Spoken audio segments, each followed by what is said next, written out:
I'm Alan Chinching, 12 years old, and I live in a small village at the edge of a great forest. My family are serfs. We farm and hunt for the local baron, and most of what we catch goes straight to him. 7 days ago, I was out digging herbs near the forest with 3 other kids. We'd been working all morning under the burning sun. On our way back, a massive wild boar, a ranked magical beast, burst out of the trees. It was bigger than a calf, with tusks like curved blades and fire glowing in its eyes. We ran, but it was too fast. One boy was gored through the chest and died instantly. Another had his skull crushed.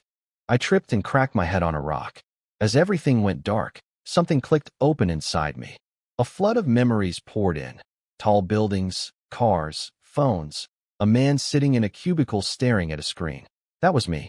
My name was Chinmo, and I had already lived and died once before in another world. Right before I blacked out completely, I heard a cold, emotionless voice. Daily intelligence system activating. Host in critical condition. Forced protection engaged. I woke up 3 days later. My mother was beside me, eyes red from crying. My older brother had begged favors from the knight captain and the baron's steward, going deep into debt just to get a tiny bottle of healing potion for me. That potion saved my life. Now I have this system in my head. Every day at midnight, it gives me 3 pieces of information based on my fate and connections. Most of it is small stuff. This morning it told me, the village chief's rooster will crow at dawn, my family's arrows are too worn down to hunt properly, and a squirrel will fall unconscious from the old oak tree around noon. So I got up at first light and started sharpening arrowheads. 9 of them, lined up neat and gleaming by the time I finished. My father came home empty-handed. He'd spotted a deer but couldn't bring it down. His arrowheads were too dull to pierce the hide. I picked up my 9 freshly sharpened heads and put them in his hand. Use these tomorrow, I said. He looked at the arrowheads, then at me, and gave my bony shoulder a quiet pat. The next morning, I helped my mother make breakfast, then grabbed a chopping knife and a basket and headed out. I told her I was going to collect firewood near the forest edge. She didn't ask more. The air was cool and fresh with dew.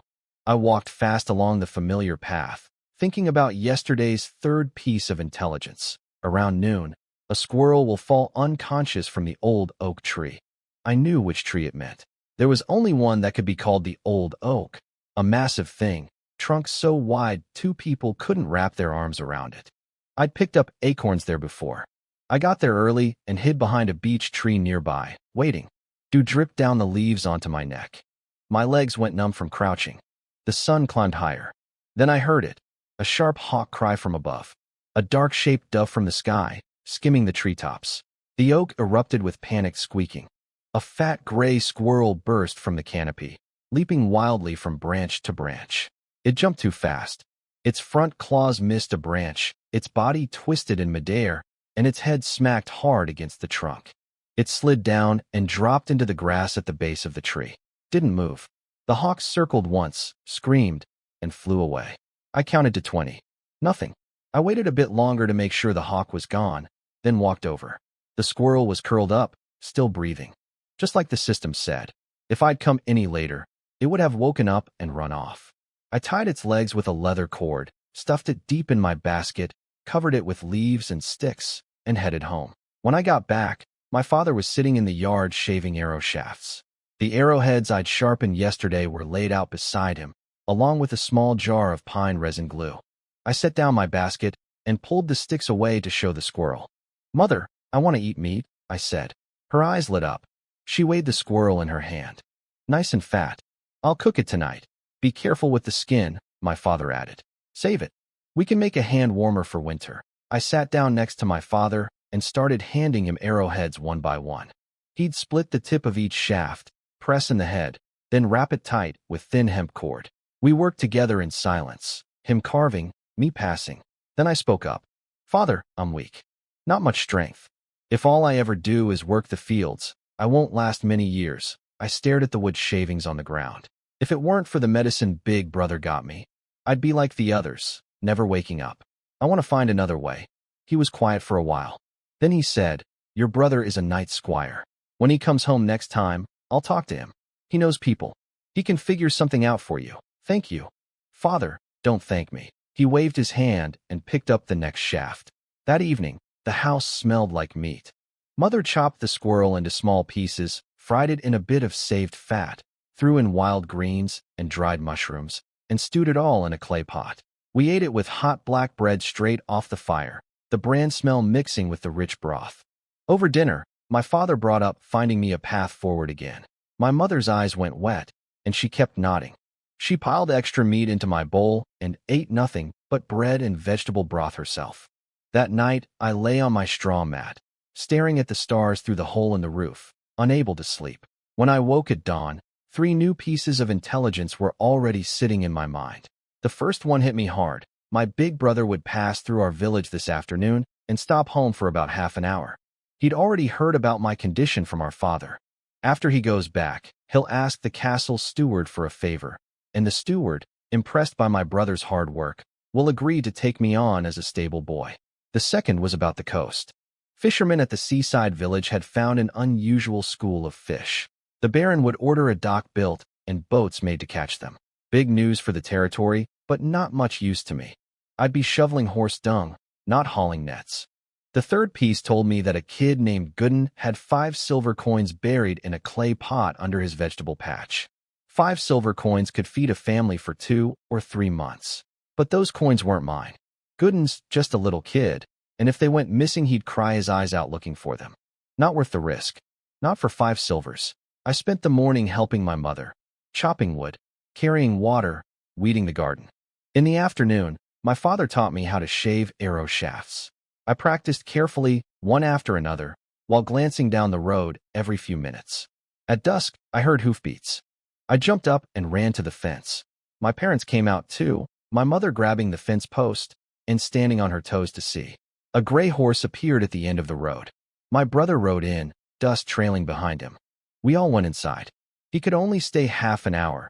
He was delivering a message to the village chief and stopped by on the way. He looked me over and asked about my injury. I thanked him for the healing potion. He waved it off. Then my father brought it up. This boy is weak. He nearly died. Can you find him something? Anything? At the castle? My brother thought for a moment, and his eyes lit up. Actually, the stable hand broke his ankle last month. Bad break. Probably can't do heavy work anymore. The castle needs someone to take care of the horses. Isn't that hard work? My father asked. Harder than nothing. Easier than farming, my brother said. They feed you, house you, give you 2 sets of rough clothes a year. And if you do well, you might learn a thing or 2. My father looked at me. I'll go, I said. My brother patted my shoulder. I'll talk to the steward. But no promises. He has the final say. I'm just a squire. Just mention it, my father said. If he agrees, it's a blessing. If not, it's fate. My brother gave me some advice. Work fast, talk politely, always look for things that need doing. Then got back on his horse and rode off into the fading light. I stood at the fence watching him disappear down the road. A stable boy. It's just jumping from one mud pit into another, really. But it was the first glimpse of change I'd seen since arriving in this world. I went inside and started packing. Pack what? Nothing's settled yet, my father said. I'm getting ready just in case. If the steward says yes, I don't want to keep anyone waiting. I woke at first light and checked the intelligence in my head. First piece. My brother Jolin went back to the castle last night and spoke to the steward. The answer was yes. He'd come for me this morning. Second piece. The chestnut horse in the stable was restless because of a hidden bloodline stirring inside it. If fed the right magical material, it could awaken and transform into a magical beast mount. But if nothing was done, the stirring would fade in 3 days and the bloodline would seal forever. Third piece. The evening hay delivery would contain 2 wild fruits mixed in. The ripe red one could slightly strengthen a person's body. The unripe green one could too. My heart was pounding. This was proof. The system wasn't weak, I was. Back in the village, I only crossed paths with chickens and neighbors, so the intelligence was small. Now that I was stepping into a bigger world, the opportunities were already growing. I jumped up, washed my face, and put on an old shirt my brother had outgrown. My mother looked surprised. My father laughed and said nothing was confirmed yet, but I told them I believed in my brother. Minutes later, hoofbeats. Jolin came riding in on his gray horse, sweating. He said the steward agreed, but wanted to see me first, and we had to hurry. The Baron was heading to the coastal village after breakfast, and Jolin had to ride with him. Before I could think, I was sitting behind my brother on the horse, gripping his belt, wind roaring past my ears. The thatched house shrank behind us until it disappeared. Half an hour later, I saw the castle, gray stone walls on a low hill, wooden watchtowers on top, rows of low buildings outside for servants and craftsmen. The whole thing was nearly 100 years old, built by the previous baron. The guards waved us through. Inside was a gravel courtyard, the baron's two-story stone house straight ahead, barracks and a training yard to the left, stables and storerooms to the right. Jolan took me to the steward's office.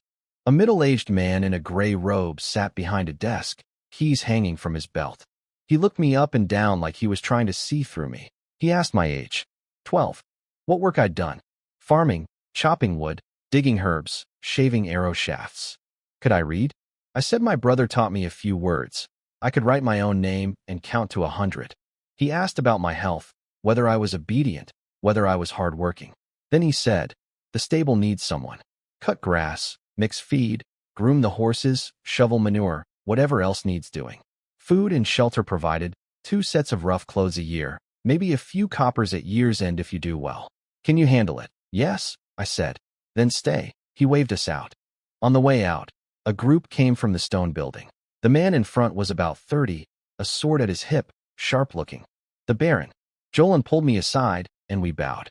The baron glanced at me for a second, then mounted his horse and rode off with his escorts. Jolan patted my shoulder and took me to the stables, a long row of low buildings, half covered, half open air. The covered side had stalls for horses. The open side had hay, water troughs, and workspace.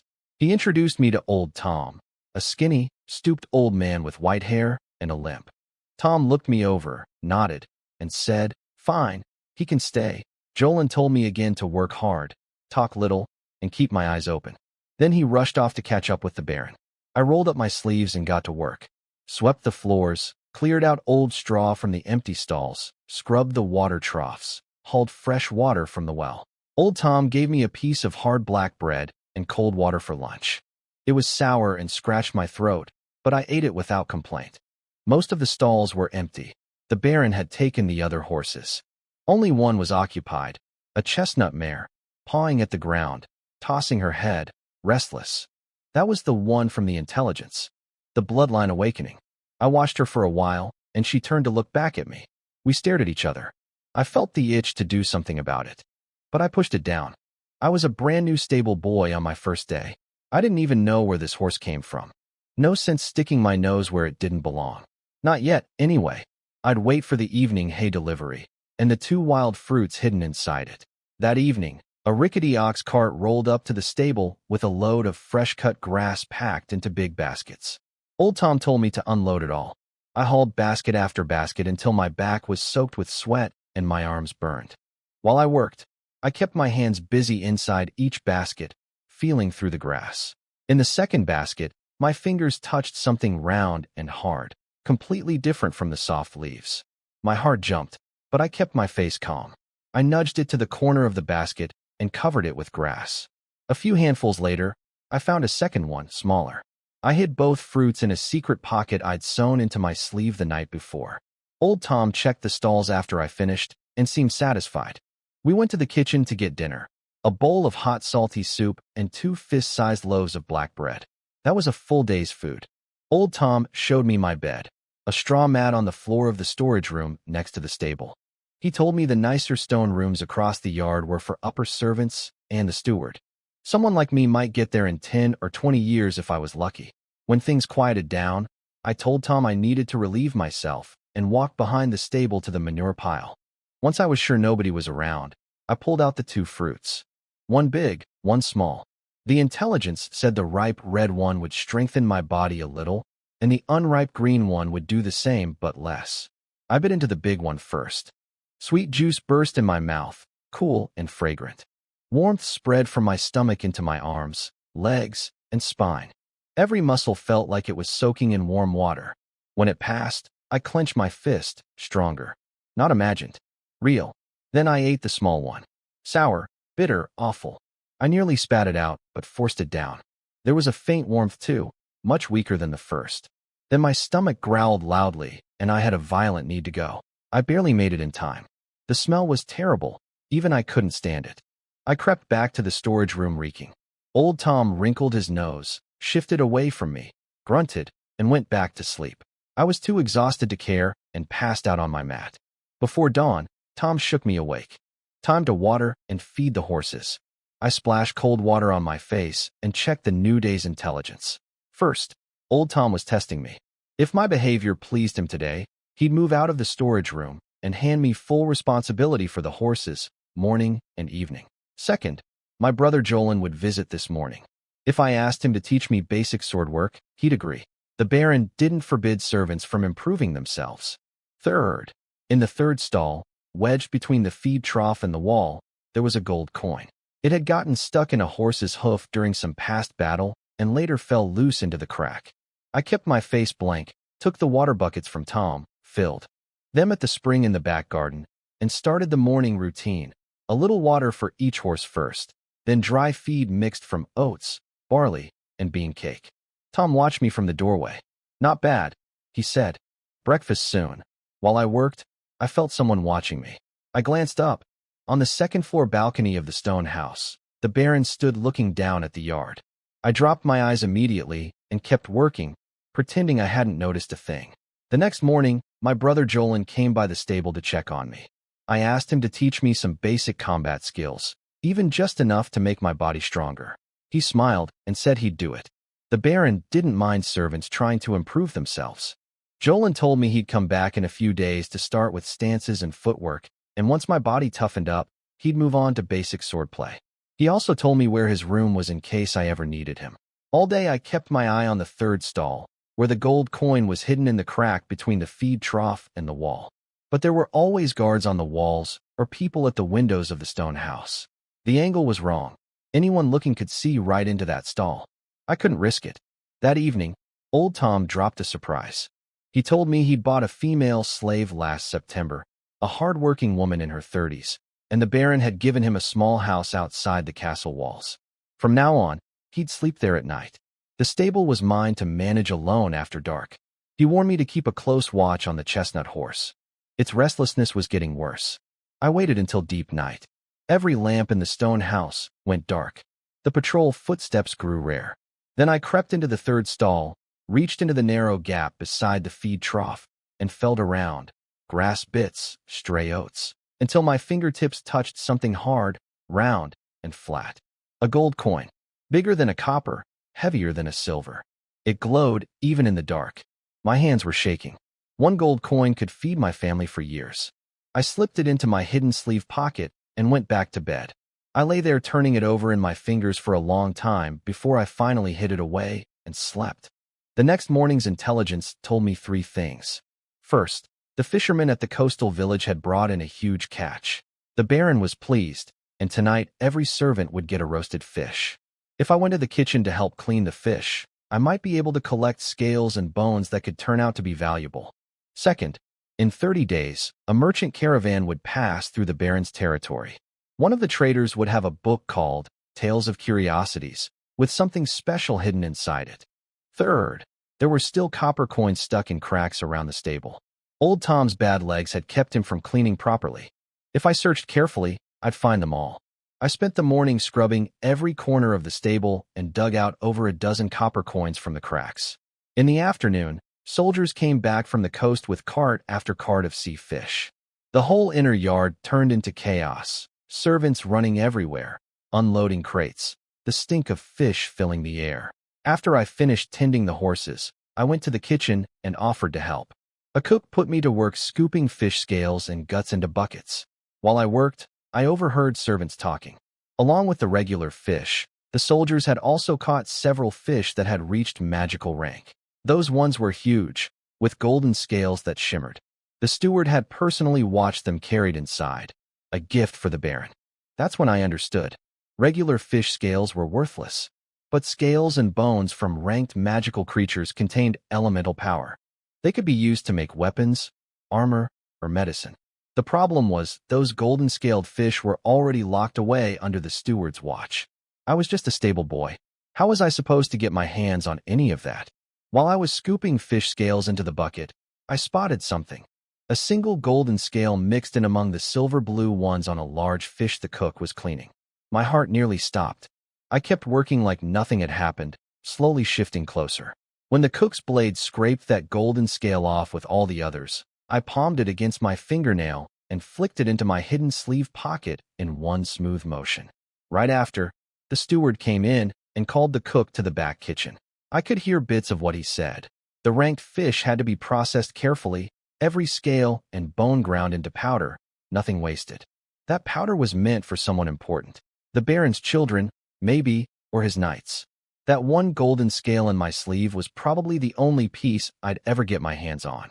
I filled the bucket and hauled it out. Old Tom showed up late, and I teased him about it. He grumbled and told me to mind my own business. We sat on the storage room doorstep that night eating roasted fish, one per servant, the Baron's reward for the big catch. Tom chewed his down to nothing, bones and all, then headed home to his woman outside the walls. Sitting there alone, chewing fish in the dark, I thought about this world. Everything in the territory belonged to the nobles. Life, death, none of it was really ours. The only way to change that was to become extraordinary. The next morning, my brother came by early with a group of men. The Baron was sending everyone to the coastal village to catch as many fish as possible. The steward had ordered Old Tom to go too, to look after the horses there. Jolin wouldn't have time to teach me sword work for 10 days or more, but he'd thought ahead. He introduced me to William, a fellow squire who was better with a blade than him. William looked me over, asked if I could handle the pain of training, and said he'd start teaching me basics when he got back from the coast at midday.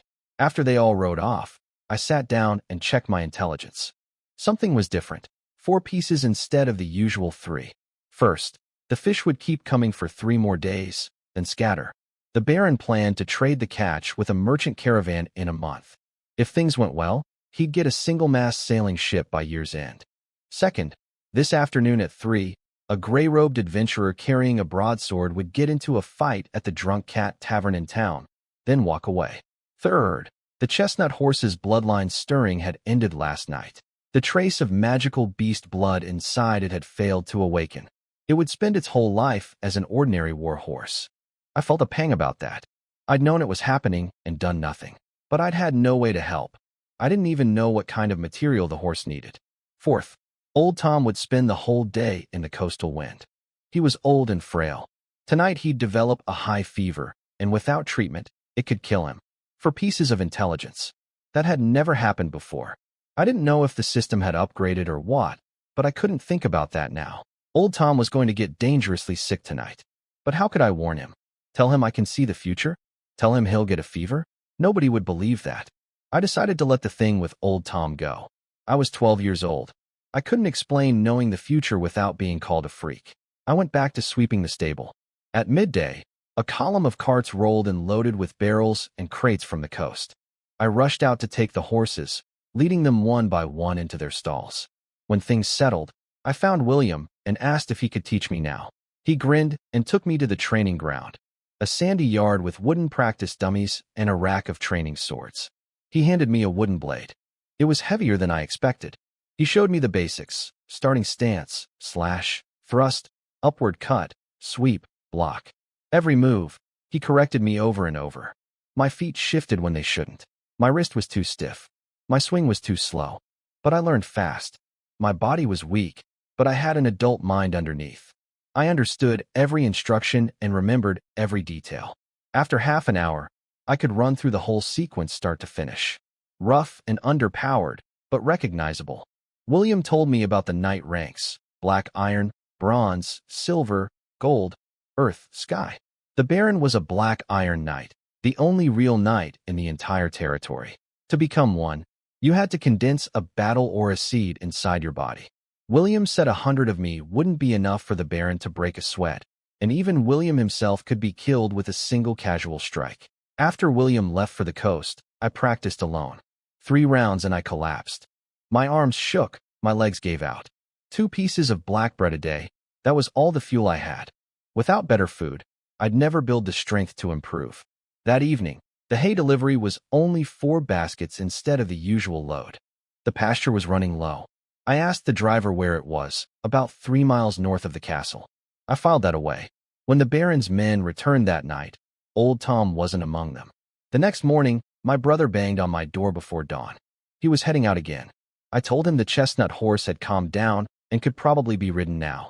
His eyes lit up. He said he'd report that to the Baron as a small credit for me. After they rode off, I checked the day's intelligence. First, William would come back at noon with news that old Tom had a high fever. The Baron would decide not to send any more stable hands to the coast and would plan to buy 2 slave grooms from the merchant caravan when it arrived. Second, on the Baron's pasture in the hills, there were 6 stalks of a plant called body-tempering grass, hidden among ordinary grass. If I got permission from the steward and went there myself, I could find them. Eating them would strengthen my body and build a real foundation. Third, this afternoon, the Baron's young daughter would be reading a biography in the back garden and leave it by the pool. Tucked inside that book was a copy of the basic battle aura condensation method. If I grabbed it before dawn tomorrow while fetching water, I could take it. After sunrise, the girl would come looking for the book. My heart nearly burst out of my chest. The battle aura condensation method, the key to stepping into the extraordinary, the way to form a battle aura seed. And the body-tempering grass, exactly what my broken-down body needed to handle real training. 2 paths to changing my fate, both within reach. I forced myself to breathe. Tomorrow before dawn, I'd get the condensation method first. At noon, William came back and walked into the stone house. Half an hour later, he came to find me. "Alan, old Tom. He's not doing well. High fever last night. They found him this morning, still burning up." "It might be bad. I understand," I said. He patted my shoulder and left without another word. I woke before dawn with my heart already racing. The intelligence told me 3 things. The book's cover was a separate sleeve that could be slipped off easily, revealing the battle aura method tucked inside, without damaging anything. The body-tempering grass worked best cooked with herbs into a soup, 1 stalk at a time. Eaten raw, the effect was cut in half. And the 6 stalks were in 2 spots. 3 by a rock pile in the northwest corner of the pasture, 3 near willow roots by the stream. I'd know them by their saw-toothed leaves, fine fuzz on the underside, and reddish roots. My brother banged on the door before I could even get up. I helped the men saddle their horses, and they rode off into the morning fog. The moment they were gone, I grabbed my bucket and walked to the back garden. The pool was quiet, leaves floating on the surface. I circled it twice and saw nothing. My stomach dropped. Then I checked the gaps between the stones around the edge, and there it was, a book wedged between 2 rocks, damp with dew. I slid the cover sleeve off. Between the inner pages and the cover, a folded piece of sheepskin parchment. I pulled it out, slipped it into my hidden pocket, fitted the cover back on, flicked a few water drops onto the surface to make it look untouched, and pushed the book back into the crack. Back in the storage room with the door shut, my hands were shaking. I unfolded the parchment. It was covered in tiny writing and diagrams, outlines of the human body, energy channels, the location of the dantian. Arrows showed how battle aura flows. The method had 4 steps. First, strengthen the body. Strong body means strong blood and energy. Second, guide the energy flow along the channels. Third, spin that flow into the dantian until it forms a vortex.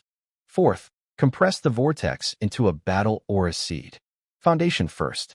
1 step at a time. I folded the parchment, hid it with my coins, and got to work on the next problem, the body-tempering grass. I needed to reach the pasture, so I went to the steward's office and told him the hay deliveries had been short 2 days running. I offered to walk out to the pasture myself and bring back some grass. He laughed and said I probably just wanted fresh air, but he waved me through. I walked out of the castle, through the small town at the foot of the hill, Poplar Town, with its blacksmith, tailor, and tavern, and kept going northwest for about 2 hours until the grassland opened up before me. Rolling green slopes, a stream cutting through the middle, empty and quiet. I found the rock pile first. Crouched down, sifted through the grass clump by clump, and there they were. 3 stalks with saw-toothed leaves, fuzzy undersides, reddish roots, slightly warm to the touch. I pulled them out carefully and tucked them in my basket. Then I followed the stream to the willow trees and found the other 3. I filled the rest of the basket with ordinary grass so nobody would ask questions, and headed back. Made it through the gate just before dark. That night, alone in the storage room, I laid out the 6 stalks. I had no pot, no fire, no herbs to cook them with. Raw meant half the effect, but half was better than nothing. I bit into the first one. Bitter, so bitter it nearly made me gag, with a strange fishy smell underneath. I chewed and swallowed. Then heat erupted from my stomach and spread through my whole body. It turned from warm to burning. Every muscle stung like it was being stabbed with needles and scorched with fire. I clenched my jaw to keep from screaming. The heat surged up my spine and hit the top of my skull. My vision went white. Then it faded. I made a fist. Power. Real, solid power. I stood up and ran through the sword forms right there in the cramped room. Slash, thrust, upward cut, sweep, block. Every move was stronger and smoother than before. No shaking arms, no trembling legs. I finished the whole sequence without even breathing hard. I ate all 6 stalks, one after another. By the end, I was drenched in sweat, but my body felt completely remade. I lay on my straw bed, staring at the dark ceiling, smiling. The next morning's intelligence brought no opportunities for me. The fish were gone, the catch had dried up almost overnight, and the Baron had to call off the operation. His eldest son Andre had decided to grind the magical fish bones and scales into powder and mix it into the guards' meals to strengthen them. And the third piece, the ranked magical boar, the one that killed my friends, the one that nearly killed me. It hadn't left the area. It was lurking in the hills north of my home village, and it was the kind of beast that held grudges. It was coming back. I couldn't tell anyone about the boar, a 12-year-old stable boy who somehow knows where a magical beast is lurking. I'd be treated like a freak, or worse. I muttered something rude about the Baron not being able to handle one wild pig, then immediately regretted it. In a castle, walls have ears. A servant who badmouths his lord doesn't live long. The next several days were quiet and repetitive. Wake up, feed horses, clean stalls, practice sword forms behind the manure pile where nobody goes. The body-tempering grass had changed my body completely. I was more than twice as strong as when I arrived. My sword swings cut the air with a whistling sound now. Then one morning, the intelligence finally brought something big. First, the boar had killed over a dozen more people, including 2 from my home village. The Baron realized he couldn't take it alone. He'd invited the Black Mountain Baron and the Valley Baron to join a combined hunt.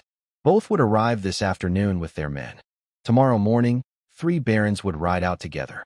Second, the visiting baron's servants would set up stalls in the town square tomorrow afternoon, selling goods from their territories. Third, near evening tomorrow, an adventurer would wander into town. When he heard about the market, he'd lay out some things he'd picked up on his travels. Among them, a toe bone from a 6th-rank sea dragon with a magic pearl stuck inside. The adventurer wouldn't know what it really was and would sell it cheap. A 6th-rank sea dragon was on the level of a sky knight, impossibly far above the Baron's black iron rank. Whatever that magic pearl was, it had to be something extraordinary. I didn't know its use yet, but the system had singled it out for a reason. Tomorrow's intelligence would probably explain more. My brother and William showed up in full gear. The Baron had sent them to deliver invitations, Jolin to Black Mountain territory, William to the valley. Before leaving, Jolin told me to prepare extra feed. With 2 visiting barons and all their horses, the stable would be packed. That gave me a sudden worry. Would they take over my storage room for an extra stall? And where was I hiding my valuables? I looked around the cramped room. The gold coin, the copper coins, the golden fish scale, the battle aura parchment. I couldn't keep them jingling in my sleeve pocket with all these new people around. I found a loose stone at the base of the wall, wrapped everything in a scrap of cloth, stuffed it into the hole, and fit the stone back in place. Invisible. That evening, 2 columns of riders poured through the castle gate. The Black Mountain Baron on a black war horse, the Valley Baron on a chestnut. Both wore swords and carried themselves like men used to being obeyed. Behind them rode 4 young squires and several servants leading pack horses. I ran out, took all the reins, and led every horse to its stall. The stable was full for the first time, over a dozen horses snorting, pawing, calling to each other. I lay down on my straw bed that night, listening to the noise. Hope nothing goes wrong tonight, I whispered. I fell asleep thinking about tomorrow and woke before dawn. Before I could even check my intelligence, I heard footsteps. 2 servants from the Black Mountain Barons group showed up at the stable, a tall one and a short, fat one. The tall one started ordering me around, telling me to hurry up and get the horses ready before the nobles woke. He stood there watching me work without lifting a finger. While I ran to the garden to fetch water, I caught a piece of their conversation behind me. The tall one was laughing about how I slept in the storage room with no way to cook or keep warm, saying I probably wouldn't survive the winter. Then the short one slapped his back and told him to shut up. He'd been talking about stealing food from the nobles, and that kind of talk could get them killed. I came back with the water and watched them leave, arm in arm. Stealing from nobles? These two were either brave or stupid. After feeding all the horses, I checked the day's intelligence. First, the adventurer would set up his stall at the southeast corner of the town square this evening. The sea dragon toe bone would be at the edge of his display, grayish-white, with the hole plugged by dried blood. He'd sell it for just 1 silver coin. Second, among the Black Mountain territories or for sale, there was a piece that looked like ordinary iron but hid a core of star-patterned iron inside. That metal could improve how weapons channel battle aura. 6 pounds total, 50 coppers per pound, 3 silver coins for the whole thing. Third, the valley territory was selling creek turtles, and one of them had been living in a magic-rich environment long enough for its bloodline to start evolving. It had been captured before the change finished, so it looked sickly. Price, 2 silver coins. 6 silver coins total for all 3. I had a gold coin worth 100 silvers, more than enough. But a stable boy pulling out a gold coin at a market would raise every eyebrow in town. My plan was to find the adventurer first, by the dragon bone, and exchange the gold coin into silvers at the same time. An outsider wouldn't ask questions. After that I could shop freely without drawing attention. At dawn, the 3 barons rode out in full armor with their squires and men. The castle went quiet. A couple hours later, the noise came back. Cheering, hoofbeats, shouting. I ran to the stable door and saw them riding in. The Black Pine Baron led the way, laughing with the other 2. Behind them, servants carried a massive dead beast on wooden poles. The boar. The one that killed my friends. The one that nearly killed me. Everyone in the castle poured out to cheer. I stared at the carcass and felt something tight in my chest loosen just a little. Finally dead, I whispered. Good. After the excitement died down, I went back to work receiving horses. Then one of the visiting servants, a rude one, walked right past me into the stable, found a stall, tied up his horse, and went straight for my storage room. He grabbed the bag of fine grain the steward had sent for today's hunt horses. I blocked the doorway. Put it back, he sneered. A little grain. You don't say anything. I don't say anything. Who'll know? I told him the grain belonged to the Black Pine territory, not to him. He tried to talk his way around it, saying his baron and my baron were friends. So what did a little feed matter? I didn't move. My brother is Jolan Chinching, I said. Knight Squire. Think carefully. His face changed. He stared at me for a long moment, then dropped the grain bag on the floor and walked out. At the door he turned back and said coldly that all the horses had better get fine grain tonight. The barons hunted hard, and so did their mounts. If I neglected any of them, I'd pay for it. I watched him leave, then bent down, picked up the bag, and put it back in the corner. As the sun started going down, I made my move. I pulled the gold coin and my 13 coppers from the hiding spot under the loose stone, left the parchment and golden scale behind, and headed for the castle gate. The guards knew me by now. They waved me through and told me to hurry back for dinner. The baron was in a good mood after the hunt and had ordered bone soup for everyone. First stop was the tailor's shop. I needed a coin purse. I couldn't keep reaching into my sleeve pocket in public. I bought a rabbit skin pouch with a drawstring for 10 coppers, mentioning my brother Jolan's name to get the price down from 15. The town square was packed. A dozen stalls, people shouting prices, buyers haggling. I drifted through the crowd, pretending to browse, watching for the adventurer. I saw the local blacksmith haggle with the Black Mountain or seller. He talked the price down from 60 coppers per pound to 45 and ordered 200 pounds. I filed that away.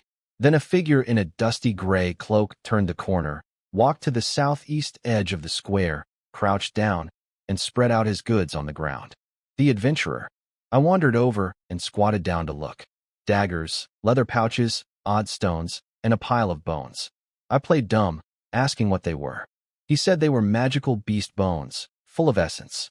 He looked at my patched clothes and laughed, saying I probably couldn't afford a single copper. I told him I was shopping for my brother, a night squire. That changed his tone. I searched through his bone pile, but couldn't find what the intelligence described. Then I noticed something leaning against his pack. A bone staff over 2 meters long, thick as a bowl at one end, gray-white, with dried blood crusted over a hole at the top. A 6th rank sea dragon's toe bone. Of course it would be huge. I picked it up, 20 or 30 pounds at least. This one, I said. 1 silver, he nodded. No bargaining. Then I spotted a dagger on his blanket. Horn handle, razor-sharp blade with a blood groove. I tested the edge, and it cut my fingertip with barely a touch. I'll take this too. How much? 10 silver. I pulled the gold coin from my sleeve and handed it over. Give me change. He stared at me, then at the coin, then at the patrolling guards nearby. He swallowed, counted out 89 silver coins, and passed them over. I counted every one, loaded them into my new purse, tucked the dagger in my belt, and hoisted the bone staff onto my shoulder. People stared as I walked through the crowd carrying a giant bone. I didn't care. Next I found the Valley Territory's turtle stall. One turtle looked half dead, shell dull, barely moving. Another buyer was arguing with the seller, saying it looked like it was about to die and wasn't worth 2 silvers. I'll take it, I said, and handed over the coins before anyone could blink. The seller tied it up with rope, and I hung it from the bone staff. The other buyer called me an idiot behind my back. Fine by me. Last stop, the Black Mountainer stall. The seller recognized me from earlier and started his pitch. I dug through his pile of iron ore, feeling each piece, until my fingers found one with fine, unusual patterns on the surface. The star pattern iron. I picked it up along with a regular piece of similar size. These two, I said. One for me, one for my brother. We'll each have a sword made. He weighed them. 6 pounds each, 12 total, 50 coppers a pound. 6 silver coins. I paid and he lent me a basket to carry them. I walked back toward the castle with a dragon bone on my shoulder, a sick turtle dangling from it, a dagger at my hip, 2 chunks of, or in a basket on my back, and 81 silver coins in my purse. Not bad for an evening shopping. I hauled my loot back to the castle, bone staff sticking out of the basket, turtle dangling from it, or weighing me down. The guards laughed when they saw me. I told them the ore was for making swords for me and my brother, and the turtle was because I was tired of living on 2 pieces of black bread a day. They let me through and reminded me about the bone soup the Baron was giving out tonight. At the stable, a kitchen helper named Pierre ran up to me, whispering excitedly that my brother had left 3 roasted fish in my room. He stood there with big, hopeful eyes, waiting for me to share. I thanked him and walked right past. He muttered, "This dumb kid," behind my back, but I understood now. He'd seen the fish, seen my new coin purse, and his mind was already working. Inside the storage room, I noticed immediately that my straw mat had been disturbed. I'd pressed the corners flat before leaving, and now they were rumpled. Someone had searched my room. I forced myself not to check the loose stone right away. Instead, I set everything down, grabbed my bowl, and went to get dinner. Pierre was still lurking outside, watching. When he realized I wasn't sharing any fish, he walked off without a word. That night, I tried to get the magic pearl out of the dragon bone. I scraped at the dried blood, plugging the hole with my fingers, then with my new dagger. Nothing, not even a scratch. The bone was impossibly hard. The next morning, the visiting barons and their people rode out early. The castle emptied. I caught the steward on his way across the yard and told him I'd saved most of the fine grain he'd sent. The visiting horses hadn't needed much. He smiled and said I'd done well, but told me to bring it back. If everyone started shorting the horses to pocket grain, it would cause problems. Then I checked my intelligence, and my stomach dropped. First, Pierre had reported me to the steward last night, claiming I was skimming horse feed for myself. The steward didn't fully believe it, but planned to call my brother in for a talk, partly as a lesson, partly to deepen Jolin's loyalty by showing noble mercy. Second, the Baron's eldest son André had been hearing people say the stable boy was too young to work alone without supervision. He'd suggest to the Baron today that I be sent to the hill pasture instead. The Baron's daughter Alina had also been pushing to expand the pasture and move some good horses there. The Baron would decide the castle needed an experienced groom, and I'd be reassigned to the pasture. Third, the creek turtle's evolution had failed after being taken from its magic-rich habitat, but its blood still held some essence. If I drank it raw and trained hard, I could reach the initial stage of apprentice night today. I didn't waste a second. I went into the storage room, closed the door, and picked up the turtle. It was barely alive, twitching faintly. I felt bad. This creature had been on the edge of becoming something extraordinary, just like me. But I needed what it had. I drove my dagger through its head. It shuddered and went still. I flipped it over and let the blood drain into my wooden bowl, just a shallow layer at the bottom. I stared at it for a moment, then tipped the bowl back and drank it all. The taste was bloody and sweet and awful. Heat flooded out from my stomach, washing through every muscle. I grabbed the bone staff, ran to the empty space behind the stable, and started drilling sword forms. Slash, thrust, upward cut, sweep, block. Again, again, again. The warmth kept flowing, sinking deeper into my body with every repetition. I could feel myself getting stronger, faster, more coordinated with each pass. The sun climbed higher, my clothes soaked through with sweat, my arms screaming, but I wouldn't stop. The intelligence said I could break through today, so I kept going. I don't know how many rounds I did, but at some point, the bone staff suddenly felt lighter in my hands. I stopped, gasping, and clenched my fist. Power. Real, undeniable power. I swung the staff, and it whistled through the air. Apprentice night, initial stage. I'd done it. Then my brother knocked. He walked in, saw the dead turtle and the blood in my bowl, looked at my mouth. I hadn't wiped it. He sighed and told me I shouldn't eat things raw. He'd take the turtle to the kitchen and have it stewed for me. He glanced at the or in the corner. I'd bought 2 pieces, one for each of us. He shook his head. He already had a sword issued by the Baron. He told me to keep both pieces for myself. Then his expression changed. You probably can't stay here as stable boy much longer, he said quietly. With old Tom gone, there's no one to supervise you. People have been talking. Am I going back to the village? No. You're my brother. Nobody's sending you back. The word is they'll move you to the hill pasture. It's easier work, just watching horses. Probably after the merchant caravan arrives. I nodded. Wherever the Baron sends me, I'm grateful. He looked at me for a long moment, then smiled. You've got a good head. I'll see you later. Don't forget to pick up the turtle soup tonight. I watched my brother walk away and counted the days in my head.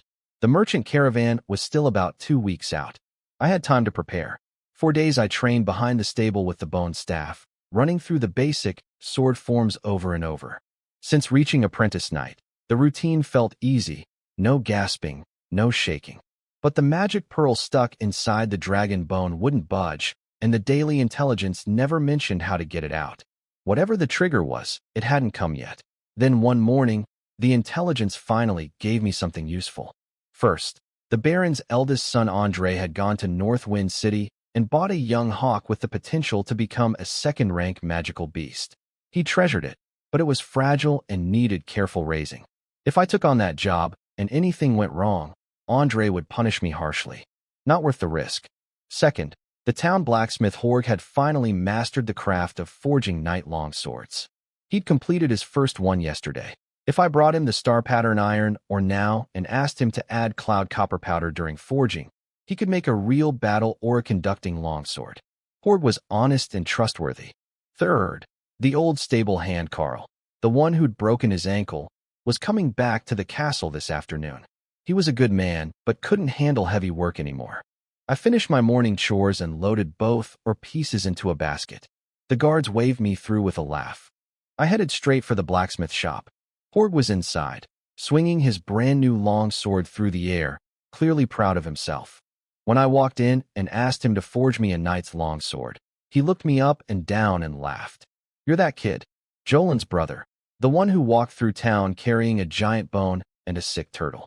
The whole town's been talking about you. I told him my requirements. Use both or pieces and add cloud copper powder during forging. He looked puzzled about why I cared which or he used, but didn't argue. I also asked him to include a scabbard and handle wrapping. 10 silver coins. 3 up front as deposit. I pulled out 12 and paid in full. His eyes lit up. 7 days, he said. Can't rush a proper sword. Then I asked if he could make a helmet. What do you need a helmet for? You're not going to war. Actually, I want something helmet-sized that I can cook in, like a small iron pot. He stared at me, then burst out laughing. You're going to cook in a helmet? 7 silver coins, he said, still chuckling. Pick it up with the sword in a week. I paid and walked out.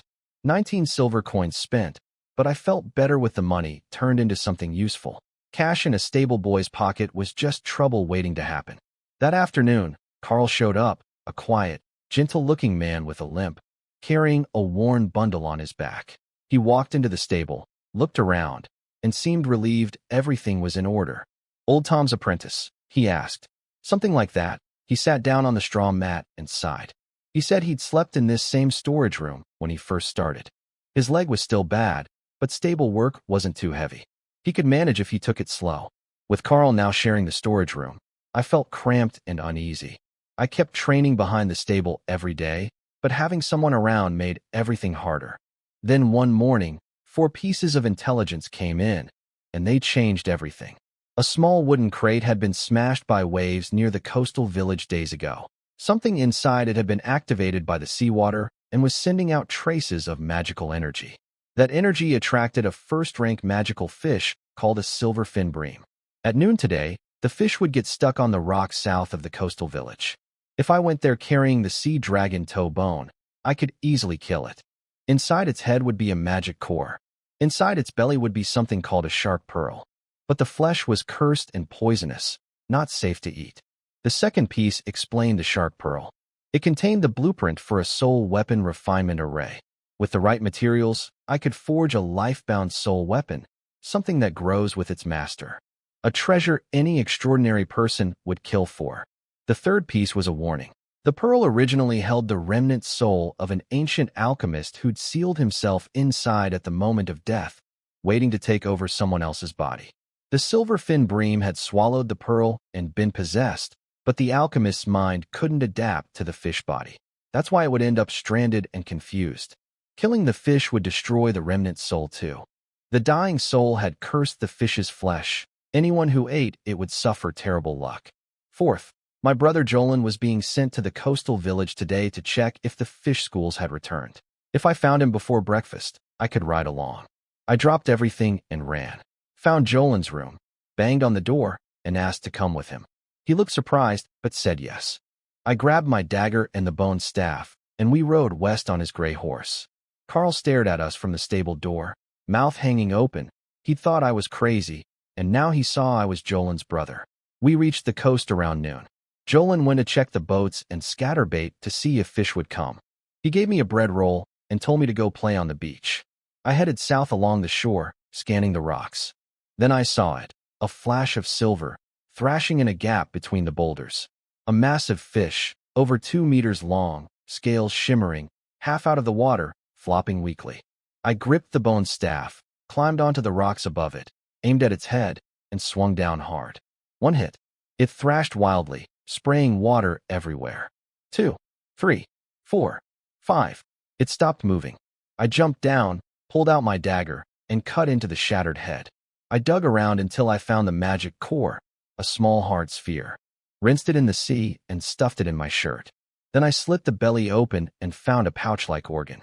Inside it, round and smooth, the shark pearl. I washed both treasures, pocketed them, cleaned my blade in the waves, and walked back. By the time I reached the village, I was soaking wet. Jolan looked me over and asked what happened. I grinned and showed him a handful of seashells I'd picked up along the way. Found some nice shells. Saw a big fish too, but it got away. He shook his head. Nothing here either. The fish schools haven't come back. Let's go home. I climbed up behind him on the horse, the bone staff across my lap, the magic core, and the shark pearl warm against my chest. That night, I fell asleep thinking about the pasture, and Carl shook me awake in the dark. He'd spotted a merchant caravan arriving at the castle the evening before. I checked my intelligence immediately. First, the caravan had arrived last night. The Baron hosted the caravan leader at dinner and ordered the steward to buy several servants, a good breeding mare, and to send someone to build a new stable at the hill pasture. The steward would summon me this morning to give me the assignment. Second, my longsword and helmet pot were finished. I could pick them up from Horde today. Third, the caravan had a used book stall. Among the old travel journals and curiosity books, there were 3 copies of Tales of Curiosities. The oldest, most worn copy had a golden slip of paper hidden in the cracked spine, a night combat technique called Windbreaking Slash, a speed-based sword skill, fast to learn, and rare.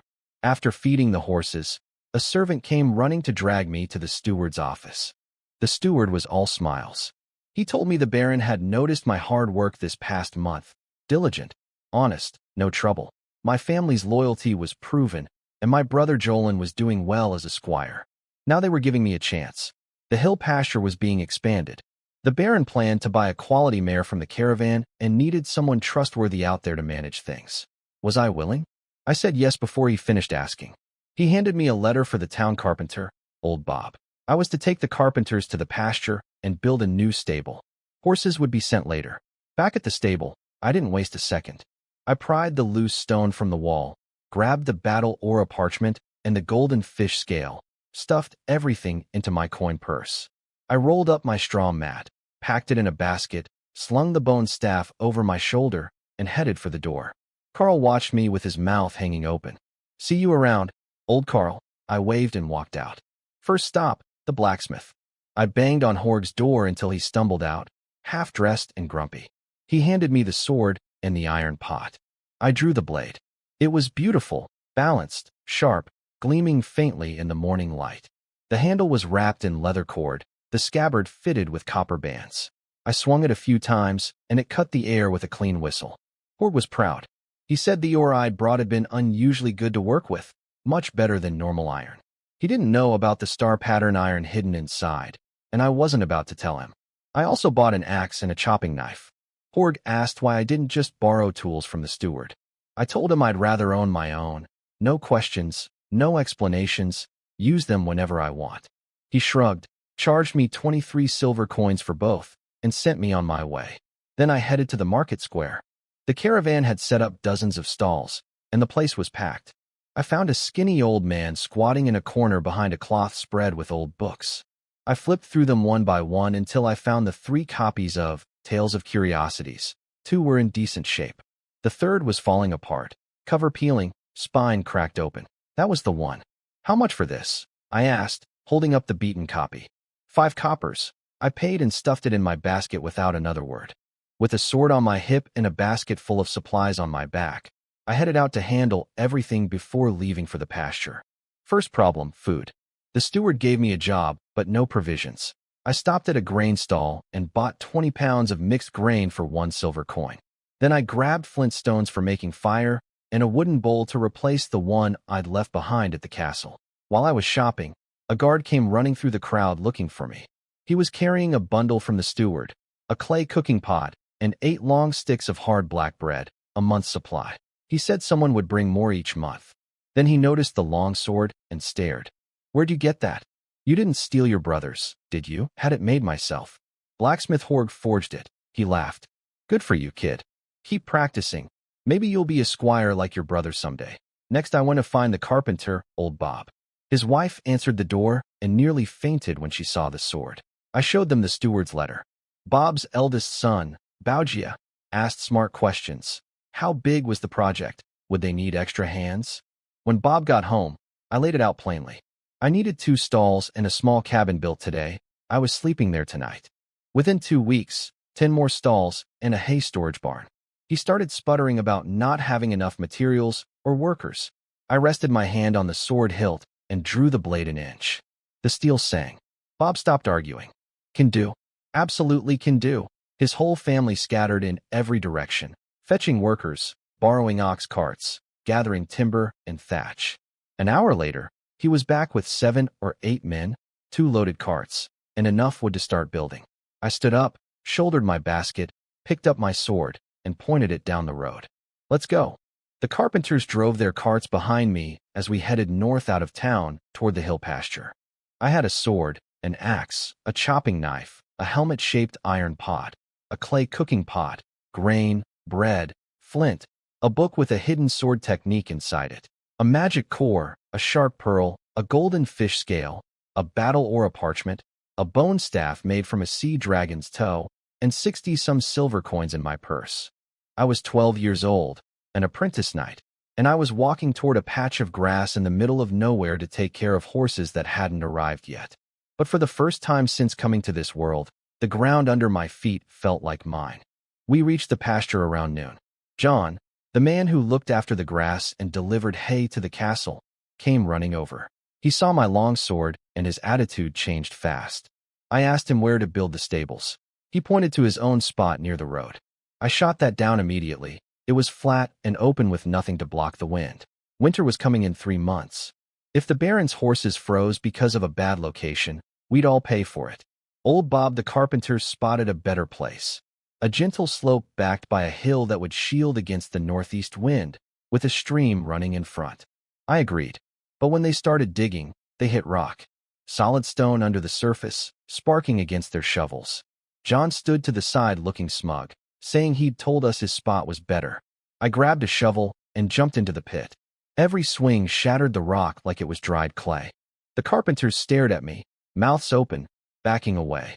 I cleared out all the foundation holes in half an hour. After that, nobody questioned me or moved slowly. They worked hard and fast. By sunset, 2 open-sided horse shelters and 1 small wooden cabin were standing. The cabin had walls, a door, a window, and a thick thatched roof. Full of gaps, but it was mine. I sent the carpenters home and told them to come back tomorrow to keep building. More stalls first, then a storage barn.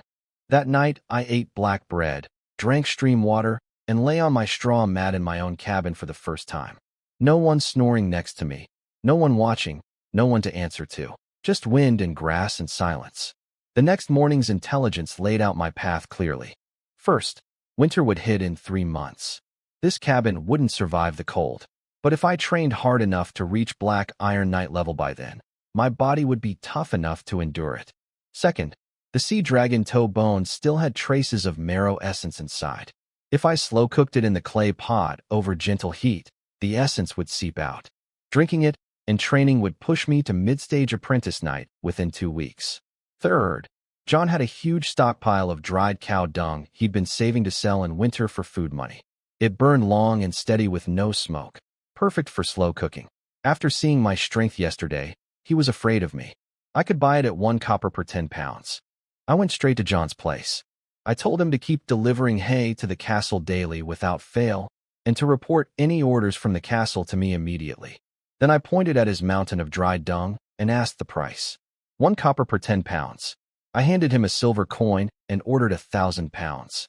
He practically danced with joy and offered to build me a cooking stove. He came back to my cabin and stacked stones into a sturdy little hearth, packed it with mud, left an opening for fuel, and topped it with stone rails for holding a pot. Once he left, I cleaned the bone staff and the clay pot in the stream, set the pot on the stove, filled it with water, dropped the bone in, and lit the fire. An hour later, the water was still clear.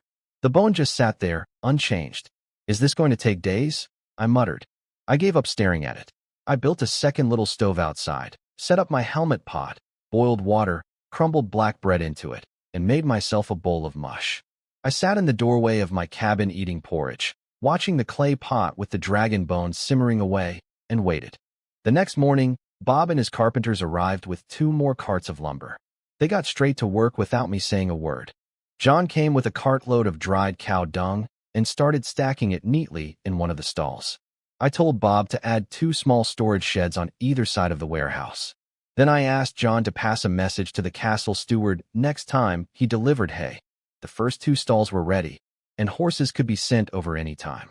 I cut a couple of willow branches from the stream bank and carved myself a pair of long chopsticks and a wooden spoon. Then I sat and stared at the clay pot. A full day of simmering, and the water was still clear. The bone hadn't changed at all. That night I fell asleep watching the pot. I jolted awake in the middle of the night. The water had boiled down dangerously low, almost dry.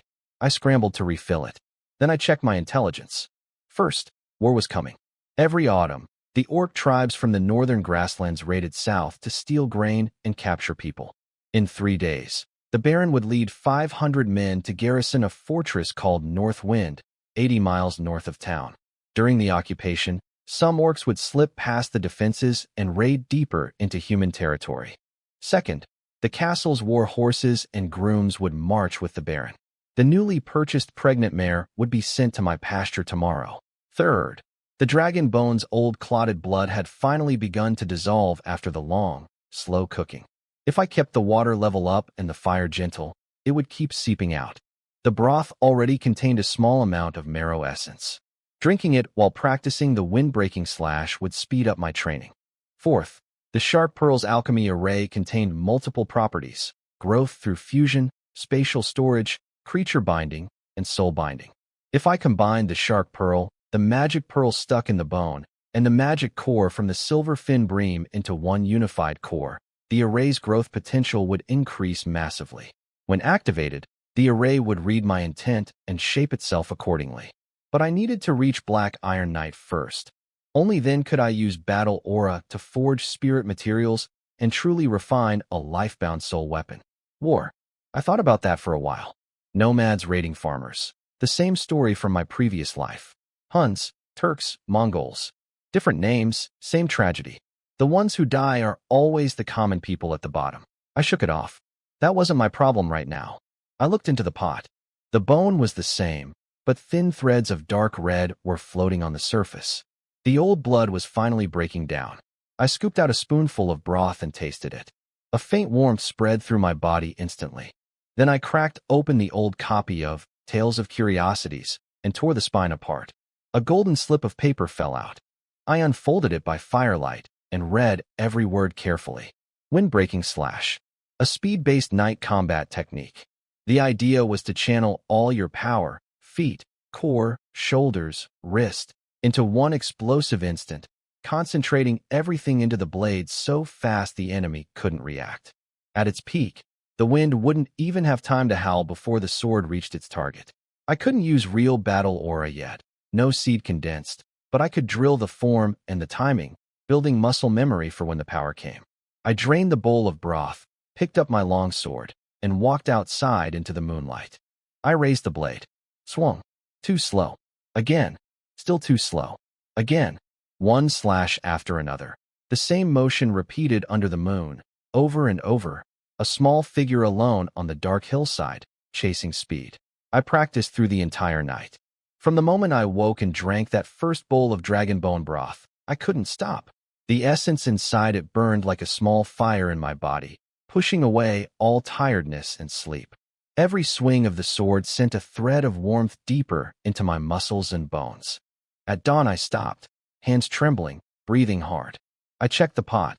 The bloodstains on the bone were fading. Thin red threads floated in the water. I ladled out a bowl, blew on it, and drank. The warmth spread through me again. I refilled the pot and kept going. When Bob and his carpenters arrived with their carts, they saw me swinging my sword and froze. "Has he been at it all night?" one of them whispered. They hurried past without another word and got to work on the warehouse. I trained all day. Drink broth, practice, drink broth, practice. The sun crossed the sky, and I barely noticed. That night, the new intelligence told me exactly what I needed. 20 more threads of blood essence plus 6 hours of basic sword work would push me to mid-stage apprentice night. It also said my brother would bring the pregnant mare tomorrow afternoon and tell me about the orc invasion. And Bob's crew would be called up to march with the Baron's army tonight, meaning the warehouse had to be finished today or not at all. I called Bob over and told him to finish the warehouse today. Lower the standards, just make it not leak. He looked pained and tried to argue for 2 more days. "Today," I said. "I'll take responsibility." He sighed and went back to work. I slept a few hours, then woke before dawn and went straight for the pot. Half a bowl of hot broth, then out the door with my sword. Slash, thrust, sweep, block. Over and over. The warmth inside me grew stronger with each round, hotter, almost painful, like liquid fire running through my veins. Around midday, I swung the sword and felt something snap open in my core. A surge of heat erupted from my dantian and flooded through my entire body. My muscles tightened, my bones hardened, my senses sharpened. Even my breathing felt more powerful. I stood still, eyes closed, feeling the change settle into every part of me.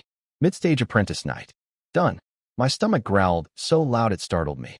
I laughed, set up my little iron helmet pot on the outdoor stove, and cooked myself a thick bowl of grain porridge. I sat on a stump outside my cabin, eating slowly, feeling satisfied. Then I heard hoofbeats. 2 horses coming down the trail. I set the pot down and ran to meet them. "Big brother." Jolan pulled up and jumped off his horse.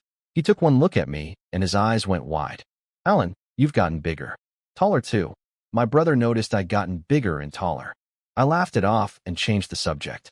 He looked over the cabin and told me he was leaving tomorrow, marching with the Baron to Northwind Fortress to hold the line against the York raids. He said it happened every autumn and that most of the time they just sat in the fortress without seeing real combat. He'd come back when the snow fell. Before leaving, he told me something that surprised me. The carpenters, including Bob and his sons, had also been called up to march north. Something was different this year. In 6 previous campaigns, they'd never been asked to bring builders. The North must be in real trouble. I asked Jolan about his training. He admitted he wasn't an apprentice knight yet, but said he'd been feeling warmth flowing through his body when he practiced. He explained that capturing and controlling that warmth was the threshold for becoming an apprentice knight, and compressing it into a battle or a seed was what made a black iron knight. He told me he'd mention my name to the Baron and to Andre. In 2 years, if I grew strong enough, Andre would give me a chance to prove my loyalty and possibly become a squire. Then he rode away. I drank a bowl of broth and went back to swinging my sword. A month passed. The grass turned from green to yellow. Every day was the same. Drink dragon bone broth, practice sword work, drink more broth, practice more. The bone in the pot slowly gave up its essence, thread by thread. One November morning, the intelligence gave me 3 pieces.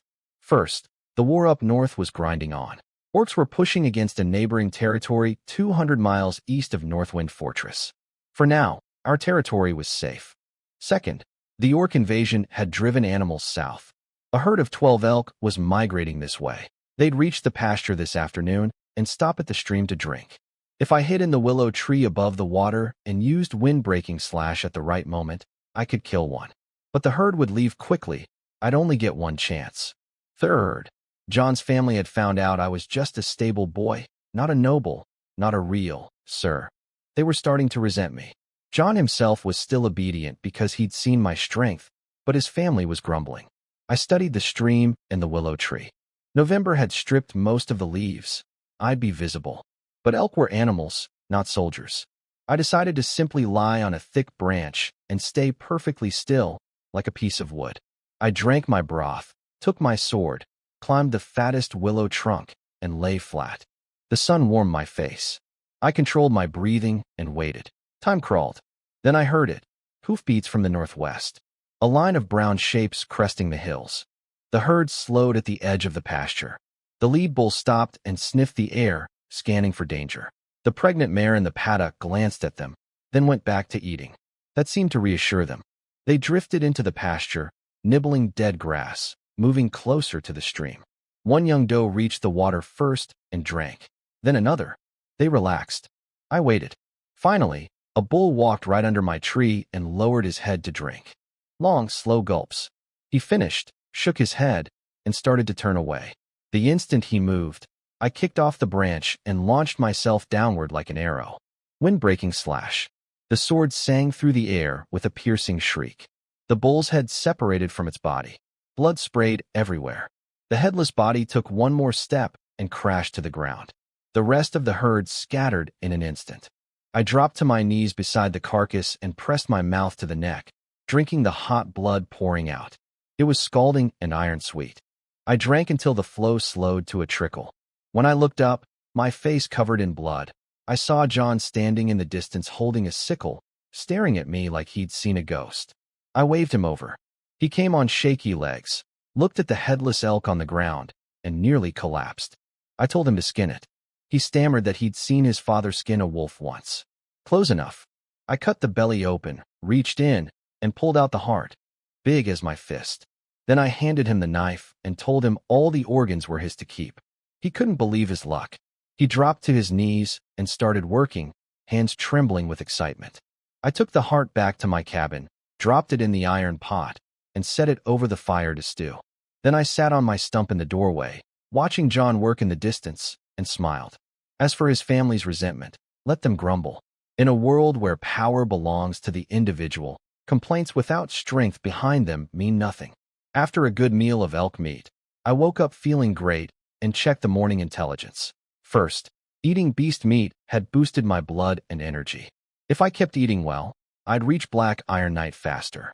Second, yesterday's deer blood had soaked into the ground and was feeding something called a warm jade buried deep underground. Over the next month, it would drain the life from everything nearby. First, the grass around the willows would die, then the trees themselves, and finally the stream would dry up. Worse, the smell of blood had attracted a pair of hunting hawks. They'd circle the area looking for food, and they were aggressive toward humans. Third, the new body-tempering grass shoots growing by the rock pile needed 2 full seasons to mature. But the immature plants had a powerful numbing effect. I filed that third piece away and went outside to start training. That's when I noticed my iron pot lying on the ground, empty. Every piece of elk meat I'd cooked last night was gone. No footprints. No claw marks on the pot. Nothing. I cooked a fresh batch and started practicing. The smell of meat filled the air. Then suddenly, a wave of dread hit me. Something was watching me. I threw myself sideways into the cabin just as a dark shape screamed past where I'd been standing.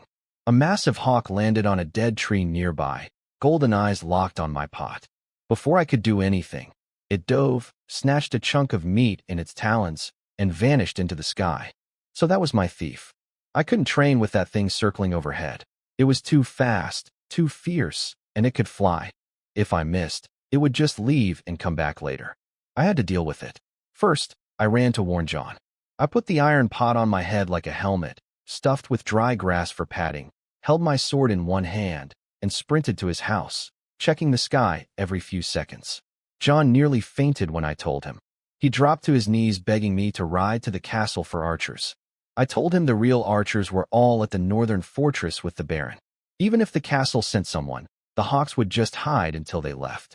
This was our problem to solve. I told him to think about what he could offer me in exchange for protection and left. On my way back, I remembered the intelligence said, a pair of hawks. I'd only seen one. Where was the second?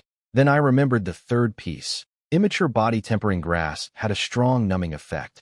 I ran to the rock pile and pulled up 5 young shoots. Back at the cabin, I took a deer leg, slashed it open with my dagger, crushed the grass leaves, and smeared the juice all over the meat. I tied it up with straw and placed it in the open near the willow trees where the blood smell was strongest. Then I hid inside the cabin, watching through the crack in the door.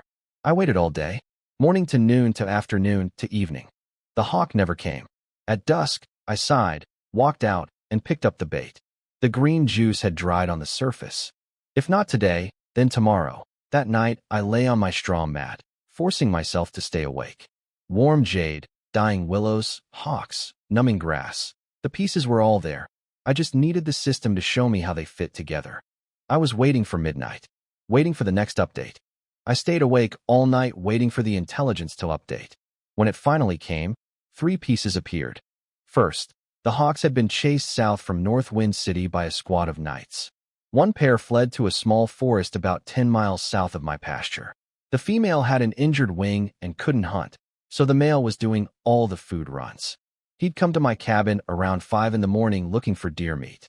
If I left the drug bait out, he'd take it back to the nest. Once the drug kicked in, I could follow and get both birds. Second, between the elk meat and the dragon bone broth, I was close to a breakthrough. A big push of meat would tip me into late-stage apprentice night. Third, the dragon bone marrow was finally releasing properly after over a month of simmering. If I ate enough meat to fuel my body's transformation and then drank the marrow essence, I could gather my battle aura and condense a battle aura seed. I grinned in the dark. These hawks weren't just a threat, they were a meat delivery. I grabbed the deer leg, crushed my last 2 immature body-tempering grass shoots, and smeared the numbing juice all over the meat. I set it on the stump outside my door, saddled the mare, and waited. Just as the eastern sky began to lighten, I heard wing beats. A black shape streaked in from the west, circled once, dove, snatched the deer leg, and shot back into the sky. It flew west first, then curved south. Clever bird, trying to throw off any follower. I leaped onto the mare and galloped after it, eyes locked on the shrinking black. 10 miles south, I found a small hill covered with a few hundred pine and cedar trees. The hawk had disappeared into the crown of the tallest one. I tied the mare outside the tree line, drew my sword, and walked in. I was muttering to myself, of all the villages around here, you had to pick my pasture to steal from. I reached the base of the tall tree and looked up. The canopy was too thick to see through. I was trying to figure out how to climb when something crashed down from above and hit the ground with a heavy thud. I jumped back, sword raised. It was the male hawk. Huge, gray-brown feathers, wingspan wider than I was tall. It lay on its side, drooling, eyes half shut. The drug had knocked it out cold. One clean swing took its head off. Then I remembered, there were two. I looked up at the tree again. Too tall to climb. Frustrated, I kicked the trunk hard.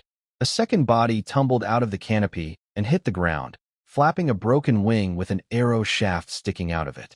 The female, still conscious, still struggling. Another swing. Another head rolled. I pulled the broken arrow from the female's wing. Good iron tip, hardwood shaft, white feather fletching. Snapped in half, but quality work. I tucked it in my belt. I dragged both birds out by their feet, blood trailing behind me in two long red lines. Hung them across the mare's back, calmed her down, and rode home. Passing John's house, I called out. He came stumbling out with a clay pot on his head for protection. When he saw the two massive hawks draped over my horse, his jaw dropped. You killed them. Thank heavens. Thank you. Merciful Lord Allen. I told him to clean the horse, then process the birds, save every feather, bone, and claw. The meat was for eating. I also told him to ask around about someone who could make a bow. Back at my cabin, I cooked a huge pot of deer meat and started eating. As the food hit my stomach, all the energy I'd been building, the broth, the elk blood, the days of training, suddenly ignited. Heat erupted from my dantian and surged through my whole body. When it settled, I clenched my fist. Late-stage apprentice night. I looked at the dragon bones still simmering in the clay pot and smiled. Black iron night. Soon, very soon, I sat back down and kept eating. Half a month slipped by. The grass turned completely yellow and crunched under my feet. I'd been drinking dragon bone broth and practicing sword work every single day without rest. The energy inside me had grown enormous. My dantian felt like a jar filled to the brim, ready to overflow. But it wouldn't. I'd reached the peak of apprentice night, and the last step was condensing a battle aura seed. Every time I tried following the method on the parchment, the energy would spin and tighten in my core, almost taking shape, then scatter. I didn't know what I was missing, so I kept training and waiting. Then the morning intelligence finally brought the answer. First, the war up north was going badly. The Red Maple Earl's territory was falling to the orcs, piece by piece. Northwind City was in a panic, and noble families were sending their children south to the capital. The Baron had decided to send his eldest son Andre to escort the family to the capital tomorrow morning. Second, the steward Cor would come to the pasture this afternoon to take the pregnant mare and most of the stored hay. He'd tell me and John to plant more grass seed in spring and expand the pasture for future horses. Third, if I tapped the dragon toe bone gently with a stick, the marrow and the magic pearl inside would come loose. I should keep simmering them. The sea dragon's essence blood coating the pearl would dissolve into the broth. At midnight, drinking some of it would give me water attribute battle aura, and I'd break through to Black Iron Knight in one push. I nearly shouted with joy. Then I remembered, the soul weapon. Once I became a Black Iron Knight, I could use battle aura to shape spirit materials and refine a life-bound soul weapon using the Shark Pearl's alchemy array. I sat down and started planning what shape it should take. Water attribute aura meant I'd be strongest on water. The sea would be my domain someday, but I didn't want to limit myself. Land, sea, air, all three mattered. A ship, that was the answer. A ship works on water. It could fly if I made it a flying vessel. It could dive like a submarine. Even in space someday, the shape would still work. The alchemy array's properties, growth through fusion, spatial storage, creature binding, soul binding, meant I could store supplies inside it, even carry an army. I grabbed a stick and started sketching on the ground. A spindle shape, 6 layers, 3 above, 3 below, connected as one structure. Hollow compartments between the layers for storage and buffering, modeled after bone density patterns for maximum strength. No sails needed since it would run on my own power. A flagpole at the bow for a banner.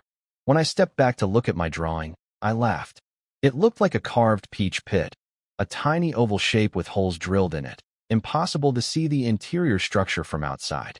Good enough, I muttered. It can evolve later. All those little compartments are just slots for future upgrades. That afternoon, the steward Cor arrived with a line of ox carts. He barely recognized me. I'd grown taller and broader in just a month. He noticed the long sword at my hip and asked if Horg had made it. I told him yes. His men loaded 10 carts of hay and left the rest in my warehouse. Then he went to check the mare. I described her behavior. Eating more, moving less, lying in sunny spots, nuzzling her own belly. Horg's eyes widened. She's really pregnant. He stroked her neck, suddenly excited. If she produces a good foal, the Baron will be very pleased. He told me to take care of the remaining hay and expand the pasture in spring, Baron's orders. Then he rode off in a hurry, eager to deliver the news about the foal. I watched him disappear down the road, then turned back toward my cabin and the simmering clay pot. Tonight at midnight, everything would change. That evening, after the last farmhands left with their carts of hay, I sat alone in my cabin and read through the battle aura condensation method one more time. Everything I'd been doing was correct: the energy paths, the timing, the technique. What I'd been missing was the catalyst, the sea dragon's essence blood. I stared at the clay pot bubbling on the stove. That bone had been simmering for nearly 2 months. I picked up the bone and held it over the pot. Then I took a willow stick and started tapping, gently, steadily, from top to bottom. 1 tap, 10, 100, 1,000. My arm went numb. I kept going. Then, a heavy splash. The entire mass of marrow slid out of the bone and dropped into the pot. I kept tapping until nothing more dripped out, then collapsed on the ground, rubbing my trembling arm. 2 months of cooking, and the bone was still cool to the touch. 6th-rank magical beasts were something else entirely. I lay on my back and waited for midnight. No clock, no way to tell time, but I knew the intelligence always updated at the stroke of 12. When it came, 3 pieces. First, the sea dragon essence blood had fully dissolved. The marrow had reached its perfect state. Drink now, follow the condensation method, and I'd form a water attribute battle aura seed. Black Ironite. Second, the willow tree by the stream would die completely at noon today. But as it died, its heartwood, transformed by the warm jade underground and other forces, would become a first-rank spirit material. It would be at the junction of trunk and ground. Handle with care. Third, if I fed my own battle aura into a strand of hair for 1 hour a day, 3 days running, the hair would become a spirit material carrying my soul imprint, perfect for strengthening the bond between a soul weapon and its master. I grabbed the clay pot and set it on my straw mat. The broth inside was thick and white as milk, radiating energy I could feel through the clay. I scooped a spoonful and swallowed. Cool. It melted the instant it touched my tongue and slid down my throat.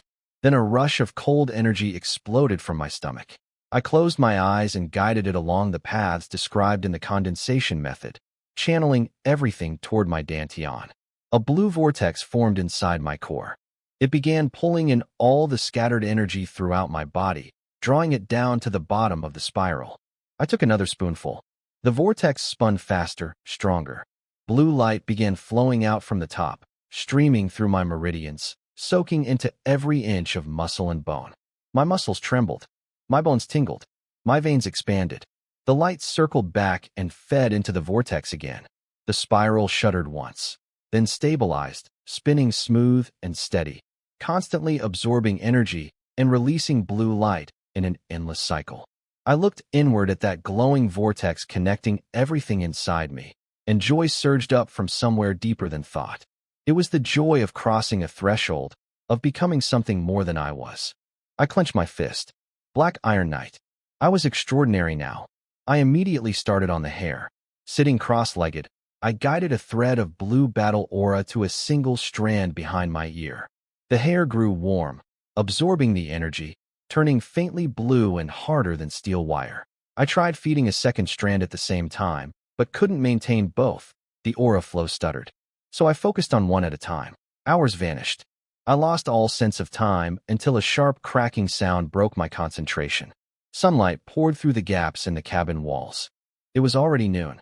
I stepped outside and looked toward the stream. The willow tree was dead, bark split open, branches black and fallen, standing like a giant skeleton. I put a pot of deer meat on the stove first.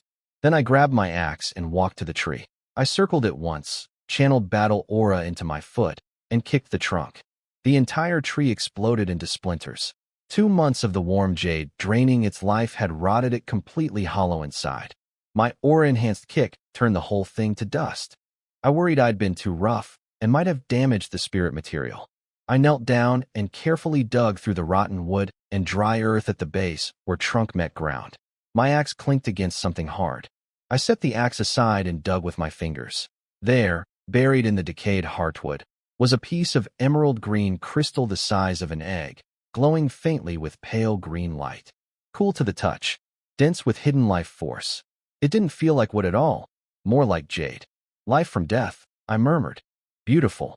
I tucked it carefully into my shirt, looked at the pile of wood dust that used to be a tree, and walked back to my cabin. The deer meat should be ready by now. John happened to be outside when I kicked that willow tree apart. I caught a glimpse of him standing at his doorway, frozen, bucket on the ground, staring at the cloud of wood dust where a full-grown tree had been a second ago. He collapsed against his doorframe. I glanced over, smirked, and didn't bother going to check on him. Back inside, I sat cross-legged and continued feeding battle aura into my hair. One strand at a time, each one slowly turning blue and hard as wire under the flow of energy. The feeling was addictive, that gentle current of power running through me, reshaping something as simple as a strand of hair into a spirit material carrying my soul's imprint. I lost myself in it. One strand, then another, then another. When I finally stopped, the cabin was pitch dark. Only a few embers glowed in the stove. The midnight intelligence brought 3 pieces, and none of them were good. First, John had been completely broken by what he saw. He and his family would obey me absolutely from now on, out of pure terror. Second, the orc invasion was escalating. They'd hit a wall at the Red Maple Earl's territory, so the orc chieftain was opening a new front. A tribal war leader called Kagul the Bone Crusher, a warrior on par with a Silver Knight, had been ordered to attack Northwind Fortress. He'd arrive in 3 days. Third, the single-mast sailboat the Baron had bought at the coastal village was being sent south on an evacuation run. My stomach nodded. A Silver Knight. The Baron was only black iron, 2 full ranks below. And my brother Jolan was there at that fortress. He wasn't even an apprentice knight yet, just an ordinary squire with a sharp sword and good instincts. I paced the cabin, fists clenching and unclenching. The whole barony had exactly one extraordinary warrior. 1. The Baron had ruled this land for decades with nothing but his personal strength and the fear it inspired. That worked fine against wolves and wild boars. Against a silver-ranked orc commander with an army behind him? Brother, don't die on me. I thought about riding north. But what would one freshly minted black iron knight do on a battlefield where a silver was leading the charge? I'd just be one more body. All I could do was wait. Wait for the intelligence to show me an opening. Wait and keep getting stronger. The winter wind crept through the gaps in my cabin walls. I sat back down, crossed my legs, and guided my battle aura back to the next strand of hair. For 10 days straight, the intelligence was nothing but war reports. The Bone Crusher Kagul and his orcs were hammering Northwind Fortress. The defenders fought back from the walls in bloody back-and-forth battles. My brother Jolan was there beside the Baron, nearly dying several times. I read every update with a knot in my stomach, but there was nothing I could do. I just sat in my cabin, feeding battle aura into my hair strands, one by one. Then one morning, 5 pieces of intelligence appeared, the most I'd ever received at once. 4 of them were about my soul weapon. First, a banner, my Emperor's Banner, could be woven from 108 aura-nurtured hair strands, with the willow heartwood carved into the pole. It could be refined as part of the soul weapon or used on its own. Second, the warm jade underground had spent over a month absorbing life force and earth energy. It had transformed into a yin-yang jade, carrying both polarities. It could serve as the energy conduit material for the soul weapon. It was buried 5 meters below the dead willow's roots. Third, the actual forging process. I'd need to saturate the sea dragon toe bone with battle aura over and over, imprinting it with my life force and soul signature, reshaping it into a half-energy state, then stretching it into the ship's frame. Next, do the same with the yin-yang jade, threading it through the hull like blood vessels to form an energy circuit. Finally, split the green tree heart, half fused into the hull for growth and vitality, half shaped into the banner pole. Fourth, once the hull was complete, Place the sharp pearl, the magic core, and the magic pearl at the center. Add drops of my own blood. Then flood everything with battle aura. The blood mixed with magic and aura would activate the alchemy array inside the sharp pearl. The array would spread across the entire weapon, brand it with my soul, adapt its properties to my intentions, and fine-tune the shape. During this process, the weapon would merge with my soul, automatically opening a spiritual sea in my mind. Fifth, the orc chieftain was frustrated with Kagul's slow progress and was sending small raiding parties to slip behind human lines, targeting supply routes, villages, and small forts deep in human territory. My heart was pounding. For pieces about the soul weapon, the system was responding to my desperate desire for it. Now I understood the pattern better. Normal intelligence tracked things connected to me by fate, but when I wanted something badly enough and the conditions aligned, extra pieces appeared to guide me. I finished nurturing the last of the 108 hair strands. The moment the final one was done, I could feel every single one of them, as clearly as my own fingers. Under battle aura, they moved like living things. I stepped outside and shouted for John. My voice, charged with aura, boomed across the pasture like thunder. John came stumbling out and fell to his knees in front of me. I gave him 2 tasks. First, take his whole family to where the willow tree used to stand and dig 5 meters down. There was something buried there that I needed. Second, I told him the truth about the war. The orcs had pushed deep into human territory. The Baron's family had already fled south. Raiding parties would come eventually. If we wanted to survive, we had to prepare ourselves. I needed him to quietly find people willing to follow me and start making equipment. But I warned him, keep it secret. The Baron was still alive, and the fortress still stood. If the castle guards heard him talking about raising men, they'd arrest him for treason. He swore secrecy and ran off with his family, shovels in hand. I went back inside and cleaned the cabin thoroughly. Swept the floor, organized everything, wiped down the stove. Then I sat on my mat and emptied my coin purse. Silver coins, the golden technique paper, the parchment, the sharp pearl, the magic core, and the golden fish scale. I held up the scale and studied it. Of all my materials, it was the only one without a clear purpose yet. Probably meant to be ground into powder and consumed, like the Baron had done with the magical fish bones for his guards. I picked up the dragon toe bone and tried pushing battle aura into it. Blue energy seeped from my palms into the bone. It drank up everything I gave it like a dry sponge and showed no change at all. No wonder the intelligence said to use the bone marrow essence to replenish what I spend. I set the bone down, walked outside, and sat on my stump. In the distance, John's family was digging furiously by the stream, dirt flying. I watched them work and let my breathing slow. My mind grew still and clear. I was preparing, adjusting, getting myself into the right state of mind for what came next, the forging of my soul weapon.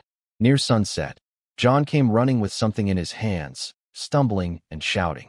He dropped to his knees and held it up, a palm-sized oval stone, half white and half black, the 2 colors twisting around each other like 2 fish chasing each other's tails. The yin-yang jade. I told him good work and sent him away. Don't come near me for the next few days. I barred the door, set the clay pot between my legs, and laid out everything beside me. The dragon toe bone, the yin-yang jade, the green tree heart, the sharp pearl, the magic core, the magic pearl, and 108 glowing hair strands still attached to my head. I swallowed a spoonful of marrow essence. Cool energy flooded my meridians and filled my core. Then I grabbed the dragon bone and started pushing battle aura into it through both palms. Hours passed. I kept pouring aura in, drinking essence whenever I ran low. Eventually, I felt the energy begin cycling back, flowing in through one hand and returning through the other, each pass more refined and pure than the last. Then the bone started cracking. Pieces of gray dead matter flaked off and crumbled to dust.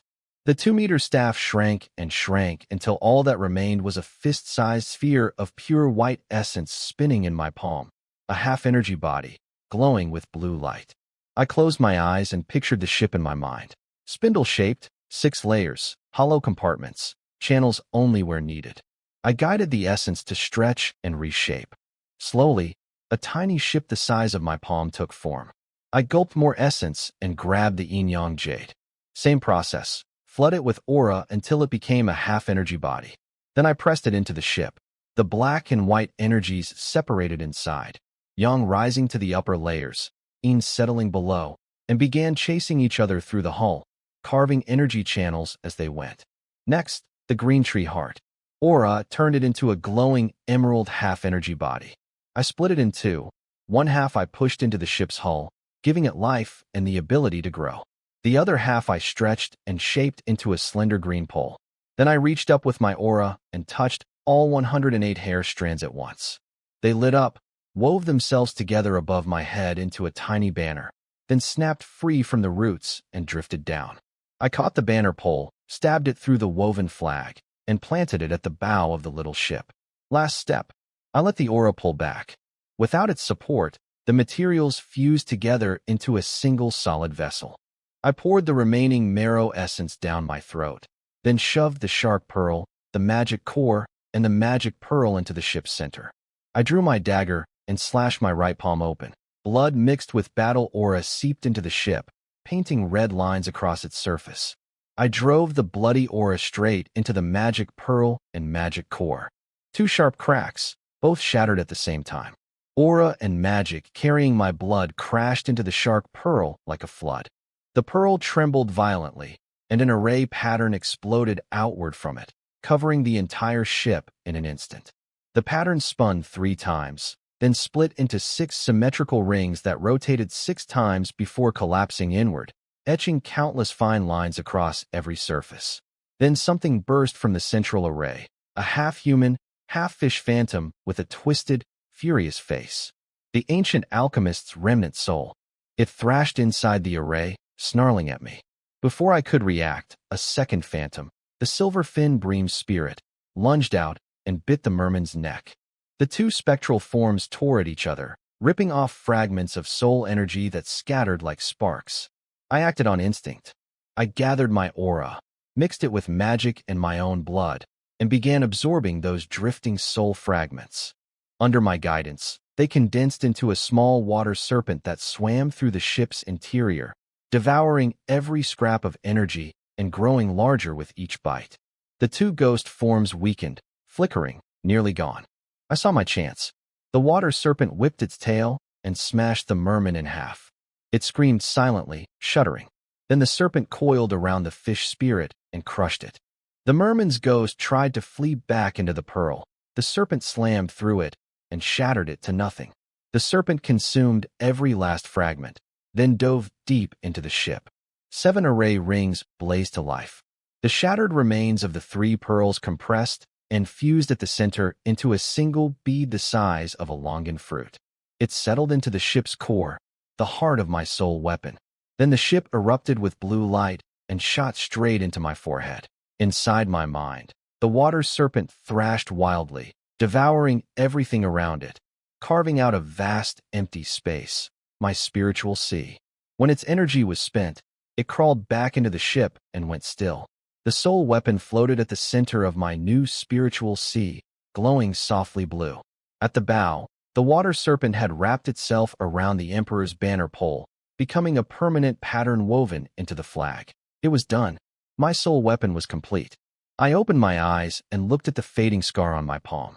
The soul weapon floated in my mind, a tiny blood-red ship with 6 layers, hundreds of empty compartments waiting to be filled. I tested it immediately. Picked up my dagger, thought about storing it. It vanished from my hand and appeared inside one of the ship's chambers. I pulled it back out, put it in again. Instant every time. The storage space was probably over 100 cubic meters. Plenty for now. I packed everything away, the clay pot, the iron helmet pot, dried meat, black bread, each item sorted into different compartments. Then I walked outside and stretched in the autumn sun. John ran over and threw himself flat on the ground. He'd been to town yesterday and heard the Baron had sent a messenger back. The castle had declared martial law, ordering all subjects to arm themselves and help defend. I laughed bitterly. Arm themselves with what? Wooden pitchforks against orc war axes? I asked how his recruiting had gone. 3 days, and the few people he'd found had all gone to the castle instead. Useless. I waved him away. Then I sat down and finally caught up on the intelligence I'd missed during the days I'd spent forging the soul weapon. It was all war reports. The fortress holding, orcs pressing, back and forth. Today's update made my blood run cold. First, orc raiding parties had been smashing through farming villages easily. One group of 10 orcs had enslaved over 100 farmers and was marching on Black Pine Town this afternoon. They planned to hit the Baron's castle too. Second, a castle guard carrying a message back to the fortress had been chased by an orc scout. The guard fled toward my pasture and was caught and killed in the hills to the north. The orc would reach my pasture around 3 this afternoon, find the stables and warehouse, and hide in the warehouse to observe. Third, the Baron's castle had a hidden underground vault. 200 pounds of wheat, 500 of oats. And in the treasure room, 30 gold coins, 300 silver, plus a full set of knight's armor and longsword. The vault was on the second basement level, behind a secret door in the storage cellar, opened by pressing a stone brick on the east wall. I broke out in a cold sweat. If I'd still been deep in the forging trance, that orc would have walked right up to my door. I sheathed my longsword into the sole weapon storage space and grabbed a wooden staff. Then I walked toward the warehouse. The stench hit me before I got there, blood, sweat, and animal musk, thick enough to choke on. I peered through a crack in the wooden wall. A massive figure crouched behind a hay pile in the corner, motionless. I pulled the sword back out of storage with a thought, ready to rush in, but the orc burst out first, swinging an enormous spiked club and howling. I sidestepped. The club whistled past. I swung my sword, and it clanged against the club so hard my arm went numb. I used the rebound to spin and slash at its exposed back. The blade cut through, spraying blood. The orc roared and whirled around, swinging wildly. I dodged left, right, ducking low. It kept smashing at empty ground. Then I feinted low, making it swing downward, and launched myself upward off both feet. Wind-breaking slash. The sword sang through the air and cut the spiked club clean in half. The orc staggered back, staring at the broken stump in its hand. In that instant of shock, I closed the gap in 3 steps and drove my sword straight through its throat. The blade punched out the back of its neck. Blood ran down the steel. The orc grabbed at its throat, making choking sounds, eyes bulging with disbelief. I pulled the sword free and stepped back. It crashed to the ground and didn't move again. I searched the body. A leather pouch with some coins and a handful of dried meat. Couldn't tell what kind of meat, didn't want to know. I stored the coins in my sole weapon and tossed the meat aside. No armor, no proper weapon. The orc hadn't even looted the dead guard. I followed its footprints back over the hills and found a black horse grazing on dead grass at the edge of a small forest. I knew that horse. Little Black, from the castle stable. I grabbed the reins and climbed on. The horse recognized me and nuzzled my hand. I rode him into the trees, and less than a mile in, I found the guard's body lying in the brush. Face pale, blood at the corners of his mouth, eyes staring at nothing. I dismounted, stood over him for a moment, and closed his eyes. You did your duty, brother. Rest now. I took his broken half-sword, mounted Little Black, and rode hard toward the Baron's castle. Little Black, I said, leaning forward, tonight we might be pulling off something big. I rode toward Black Pine Town, and my heart sank. Smoke billowed from the buildings. Screams, war cries, and the howling of orcs filled the air. The smell of blood and burning flesh carried on the wind. I gripped the broken sword and charged in on Little Black. The orcs at the edge of town spotted me, a kid in rough clothes riding a horse, holding half a broken blade. They laughed. One of them raised a longbow and knocked an arrow, grinning. That's exactly what I wanted. I yanked the reins and galloped south across the wheat fields, making myself look like a panicked boy running for his life. The archer laughed, put the arrow away, and chased me on foot. Just one of them. Perfect. I wheeled the horse around and charged back toward town. At the edge of the buildings, I kicked off the horse's back, launched myself onto a rooftop, and crouched in the thatch. The orc arrived, saw the riderless horse trotting away, and started searching. It noticed the disturbed thatch on the roof and crept around to flank me. I dropped off the far side and slipped into the house next door. Inside, I found an old man lying dead in a pool of blood. I propped his body against the door, then jumped up and braced myself across the ceiling beam. The orc tracked me to this house, peeked through the door crack, and saw a figure slumped behind it. It grinned, kicked the door in, and stabbed at the body. The moment it realized something was wrong, Soft flesh, no resistance. I dropped from the beam above. Wind-breaking slash. One clean stroke. Its head spun off its neck and rolled across the floor. I picked up its longbow and quiver, drew an arrow, and tested my aim on the severed head from 5 paces. The arrow punched clean through and pinned it to the ground. Not great range, but workable. I stored the bow and arrows in my sole weapon space and headed toward the castle. The scene there was grim. Bodies piled at the base of the castle walls. Most of them farmers the orcs had enslaved and sent to attack first, using them as disposable shields. They'd all been slaughtered. 8 orcs remained. Their leader, a massive brute, was furious. The castle walls had held. He couldn't break through. I heard him snarling at his men. They'd go raid more villages, capture more slaves, and try again tomorrow. Then he sent one orc to find the one I'd already killed. That idiot chased a child and hasn't come back. The orc jogged toward town, right toward where I was hiding. I circled through the back alleys to get ahead of it. I planted an arrow in the ground where I knew it would look, bait. When it bent down to examine it, I shot from the shadows. My first arrow hit the dirt at its feet. It roared and charged. Second arrow grazed its arm. It kept coming. Third arrow, right through the thigh. It stumbled, screaming, ripped the arrow out, and limped toward me with its spiked club raised. I put the bow away and brought the long sword into my hand. One step. Wind-breaking slash. Its head left its shoulders before the club came down. The headless body stumbled forward 2 more steps and collapsed. I stood in the fading light, looking toward the castle. 7 orcs left, their leader among them. They were making camp, planning to raid villages in the morning for more human shields. I took a deep breath and disappeared into the ruins of the town. Night fell.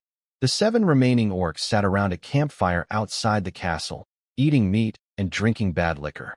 I crouched behind a half-collapsed house, watching, waiting for the right moment. Then their leader suddenly stood up and kicked the fire apart. He'd been thinking about the 2 orcs who never came back. He figured out that whoever killed them wasn't a full knight. A real knight would have charged head-on. It had to be someone weaker, fighting from the shadows. Maybe that boy on the horse. Move. Now, he barked. All 7 grabbed their weapons and ran southeast into the darkness before I could act. I followed to the edge of town and watched them disappear. Southeast. That was the direction out of the barony. I thought about chasing them, but decided against it. Night pursuit against 7 enemies who might set an ambush was too risky. Better to rest and wait for the intelligence update. I found a corner in a ruined house, wrapped myself in a scrap of old clothing, and fell asleep. Meanwhile, inside the castle, things were falling apart. Steward Cor stood at a window, clutching a letter from the Baron. His son Thane came to him, begging him to flee. Only 10 guards remained. No reinforcements were coming. The orcs would return tomorrow with more enslaved farmers. Cor refused to leave. He'd promised the Baron he'd wait. But he gave Thane a heavy purse of coins and told him to take 6 guards and go south to the capital to find Andre. Thane argued. He didn't want to spend his life as a servant. He wanted to become extraordinary, to be his own master. Cor listened with tired eyes and finally said, "Do what you want. Leave at midnight." After midnight, Thane and 6 guards slipped out the castle's side door and headed southeast under the moonlight.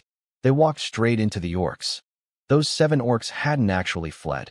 Their leader had set an ambush on the main road heading southeast, expecting someone to follow. Instead, they caught Thane's group, completely unprepared. All 6 guards died. Thane was captured alive. The orc leader beat the castle's secrets out of Thane. How many defenders remained, where the entrances were, everything. Then they attacked the castle in the dead of night. I woke to screaming. Terrible, drawn-out wails coming from the castle direction. I grabbed my sword and nearly charged out before I remembered to check the intelligence first. 3 pieces, and every one was devastating. First, Thane had been captured, the guards killed, and the orcs had used his information to storm the castle. They were inside now, slaughtering everyone. Second, far worse. The orc commander Kogel the Bone Crusher had captured the Valley Baron's family and used them as leverage.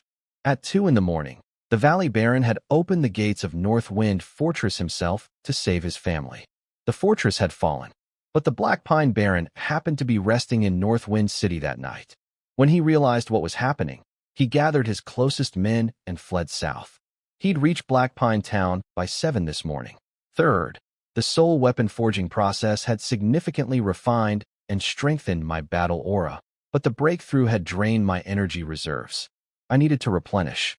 I stood in the dark, face hard as stone, staring toward the castle. The screams kept coming, one after another. 7 orcs were in there right now, killing everyone who remained. I gripped my sword and crept toward the castle through the shadows.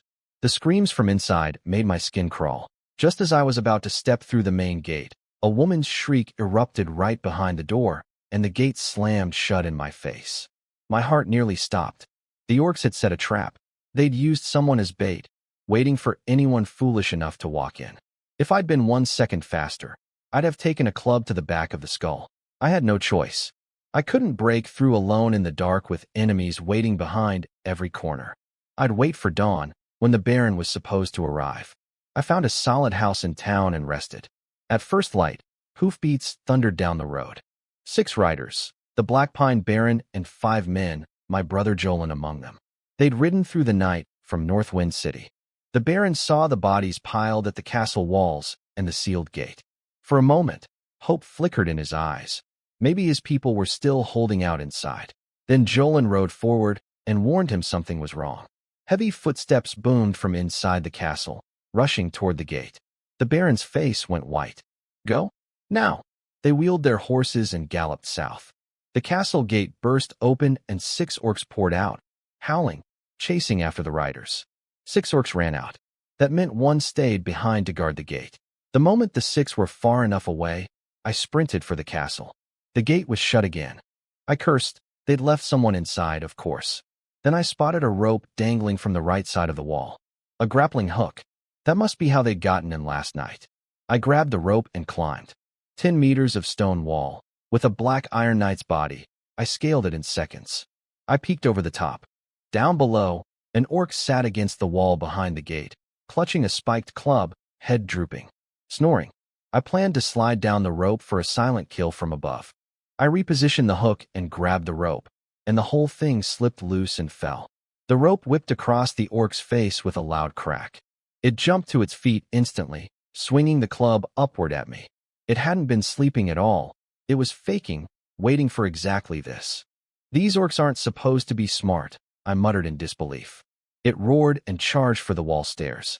I pulled out the longbow and started shooting. First arrow grazed its shoulder. It didn't slow down. Second and third hit its body, barely noticed.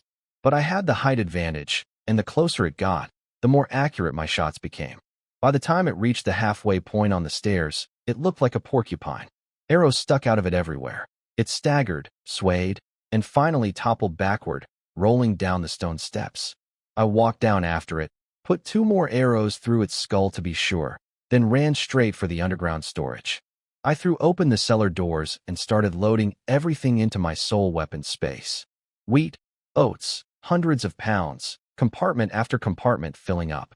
Then I went to the back wall, felt along the stones until I found the loose one the intelligence had described, and pressed it. Click, click, click. The wall split open, revealing a staircase going down. I grabbed a torch and descended into a small hidden chamber. In the center stood a mannequin wearing a complete suit of knight's armor. To the left, a knight's longsword with silver inlay on the scabbard. To the right, 2 chests. I opened them. Gold coins, silver coins. I swept it all into storage. Then I lifted the armor off the stand, took the sword, and stored everything. One last look around the vault. Nothing left behind. I turned and headed back up the stairs. After clearing out the castle vault, I climbed to the watchtower and looked out. 6 figures were walking back along the southeast road toward the castle. The orcs. They'd failed to catch the Baron on foot. I pulled the Black Knight's armor from my soul weapon space and strapped it on piece by piece. It was a little big, but the leather straps let me adjust it well enough. Heavy, but with a Black Iron Knight's body, I could still move.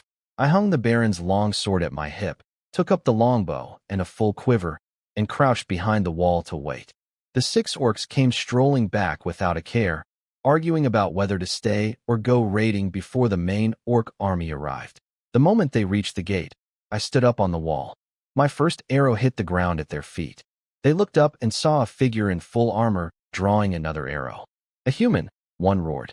My second arrow sailed past an orc's ear. They laughed, No aim. He's a beginner, and charged the gate, smashing it with their clubs. I didn't try to aim. I just kept shooting as fast as I could. Arrow after arrow rained down. 3 orcs took hits, shoulder, back, thigh. Not lethal, but they were bleeding hard. The orc leader grabbed a dead farmer's body as a shield, walked to the gate, and split it open with one swing of his iron axe. He kicked the door in, and they rushed through. One orc rounded the corner at the bottom of the stairs and took my last javelin straight through the chest. The force knocked it backward into the orc behind it. I pulled another spear from my sole weapon. The orcs had no idea where my weapons were coming from, and hurled it at the leader. He deflected it with his axe, but it grazed his face. Then I yanked wooden tables out of storage and dropped them into the stairwell, jamming the passage. While they scrambled over the furniture, I threw a short spear and dropped another one. 3 down, 3 left. The leader looked at his 2 wounded companions, then at me standing above them in full armor, and made his call. He's a human knight. Run. All 3 turned and fled out the gate. I wasn't about to let them go. 3 wounded orcs on foot against a mounted knight in armor? I ran to the stable, jumped on the chestnut horse, and rode after them. The first one, the one with an arrow in its thigh, was the slowest. I galloped past and swung my sword. Its head came off clean. The second one heard the hoofbeats, turned, and knew it couldn't outrun me. It stopped and raised its spiked club. I pulled a spear from storage at full gallop and threw it. The orc never even finished its swing. The spear punched through its chest. The leader ran all the way to the edge of my pasture, where it found its path blocked. John and about a dozen farmers were standing in the road, holding whatever weapons they had. Trapped between them and me, it turned to face me. It figured one-on-one was better than being hit from both sides. I dismounted and drew my sword. It came at me swinging that big axe in wild, furious arcs. I dodged left, dodged right, giving ground, letting it burn through its remaining energy. When the swing started slowing, I moved. I slipped inside its guard and cut off its axe arm at the elbow. The arm and the axe flew through the air and landed in the grass. It stumbled back, blood spraying, and croaked in human speech. Mercy. Mercy. I closed the distance and took its head. I stood over the body, breathing hard. The armor was heavy. The fight had drained me, but every one of them was dead. All 10 orcs who'd attacked this territory, finished. Behind me, John and the farmers had watched the whole thing. John came running over and threw himself on the ground at my feet. My lord, you killed the orcs. You're a real knight. The farmers followed, kneeling, babbling praise. I waved them up. John, take these people and clean up the bodies. Keep anything useful, burn the rest. John's head snapped up. Through the helmet visor, he finally recognized me. You're Alan, get to work. I climbed back on the horse and rode toward my cabin, their cheering fading behind me. I stumbled back into my cabin, legs shaking, arms numb from the fighting. I'd killed 10 orcs total, but I was exhausted.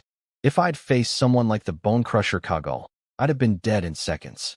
I still had a long way to go. I cooked myself a pot of meat porridge and sat by the fire, staring at the flames. John came to the door with a deerskin bag of loot from the orc bodies. I barely looked at it. Instead, I told him the truth. Northwind Fortress fell last night. The Valley Baron opened the gates for the orcs. The Black Pine Baron fled south. This land has no lord anymore. John's face went white. He was trembling on his knees. If you want my protection, I said, you give me everything, including your souls. He didn't hesitate. His forehead hit the ground. I told him to bring everyone. A dozen people gathered outside my cabin, thin, ragged, terrified. I put on the helmet, drew my sword, and stood before them. They knelt and repeated the oath after John, word by word. Their lives, their property, their children, all mine. In return, I would protect them. I sheathed the sword and looked at these skinny, frightened people who now belonged to me. We eat lunch at the castle today, I said. Black Pine Castle belongs to us now. They erupted in cheers. We marched to town with 2 ox carts. The place was devastated, bodies everywhere, buildings burned and broken. I rode through it all without stopping. At the castle, I gave orders. 2 people cook. Everyone else haul bodies to the town square and burn them. Collect every piece of iron and every usable weapon. Fix the broken gate. By nightfall, they'd done all of it.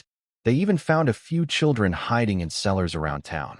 I stood on the castle tower watching the funeral pyre light up the square and felt something settle inside me. I'm going to be a lord, I whispered. Starting today, I called John over and told him to send people to every farming village in the area at dawn. The message: the orcs broke through, the nobles ran, and anyone who wants to survive can either hide or come swear loyalty to me.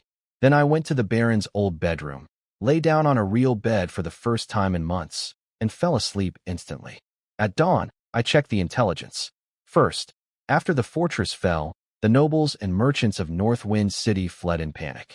The young son of the North Wind Viscount, a boy named Edmund, was chased by orcs during his escape. He got separated from his guards and fell off his horse near the coastal village, dying on impact. He'd been carrying 3 bottles of Battle Aura Awakening Potion, medicine that helps apprentice knights break through. Second, the Silver Moon Trading Company's fleet was pioneering a new sea route. One of their 2-masted cargo ships had hit a reef and beached itself at the coastal village this afternoon. The company's manager had heard the Baron once bought a single-mast sailboat and was interested in selling shipwrights and helmsmen. Third, the Bone Crusher Kagul and his wolf cavalry were circling behind the Red Maple Earl's territory to surround it. The rest of the orc forces would rest at North Wind City for 3 days, then sweep through every noble territory in the area. 3 days. That's all I had. I stood up and looked west, toward the coast. Out there, waiting for me, breakthrough potions and a beached ship. I rode the chestnut horse hard toward the coast, searching the hills north of the coastal village for the dead Viscount's son. Around 3 in the afternoon, I found hoofprints near some bushes and followed them over 2 hills to a steep slope. A white horse lay at the bottom with a broken neck. Nearby, a boy of 15 or 16, Edmund, sprawled in the grass, body twisted, face white, dead from the fall. I checked the area carefully before approaching, poking the grass with a spear, turning the body over. I searched his clothes, his hair, his pockets. Nothing but a coin purse with gold still in it, so nobody had looted him. The potions had to be hidden somewhere clever. Then I remembered. The intelligence said, in his chest. I pulled out the armor I'd already stripped off him and ran my fingers along the inside lining, inch by inch. There, in a hidden layer, 3 thumb-sized crystal vials filled with pale golden liquid. Battle Aura Awakening Potions. I stored them in my soul weapon. These would be for future followers worth investing in. Then I rode to the coast. On the beach, a man named Edwin, manager of the Silver Moon Trading Company, was pacing back and forth in a panic. One of his 3 cargo ships had hit a reef and run aground. Water was flooding the hold, and he needed to unload before the tide came in. He saw me galloping toward him in full knight's armor and sent for his 3 escort knights, just in case. When I dismounted and took off my helmet, he was shocked at how young I was. I asked what they were selling. He handed me a list: grain, beer, cloth, salt, ironwork, slaves. I shook my head. I didn't have enough gold for a big purchase. But I told him my name, Alan Chinching. If we ever met again, I'd be happy to call him a friend. He offered to accept payment in minerals, magical materials, or anything valuable. I shook my head again. You came too late, I said. The orcs broke through North Wind Fortress last night.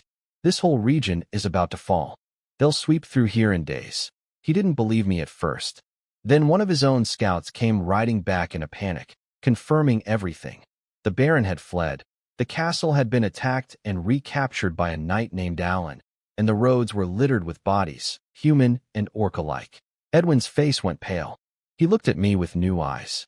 You took the castle back from the orcs. Are you planning to stay here? I nodded. Every lord in this area has abandoned their land and run. If I wanted to claim a territory for myself, how would I do it? Edwin thought for a moment, then laid it out. 1,000 gold coins buys you a pioneering charter from the duchy.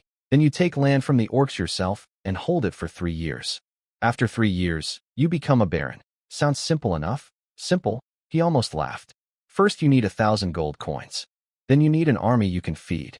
Then you need 1,000 acres of farmland cleared and planted. And you need to survive 3 years of orc attacks. Fail at any one of those, and you lose everything.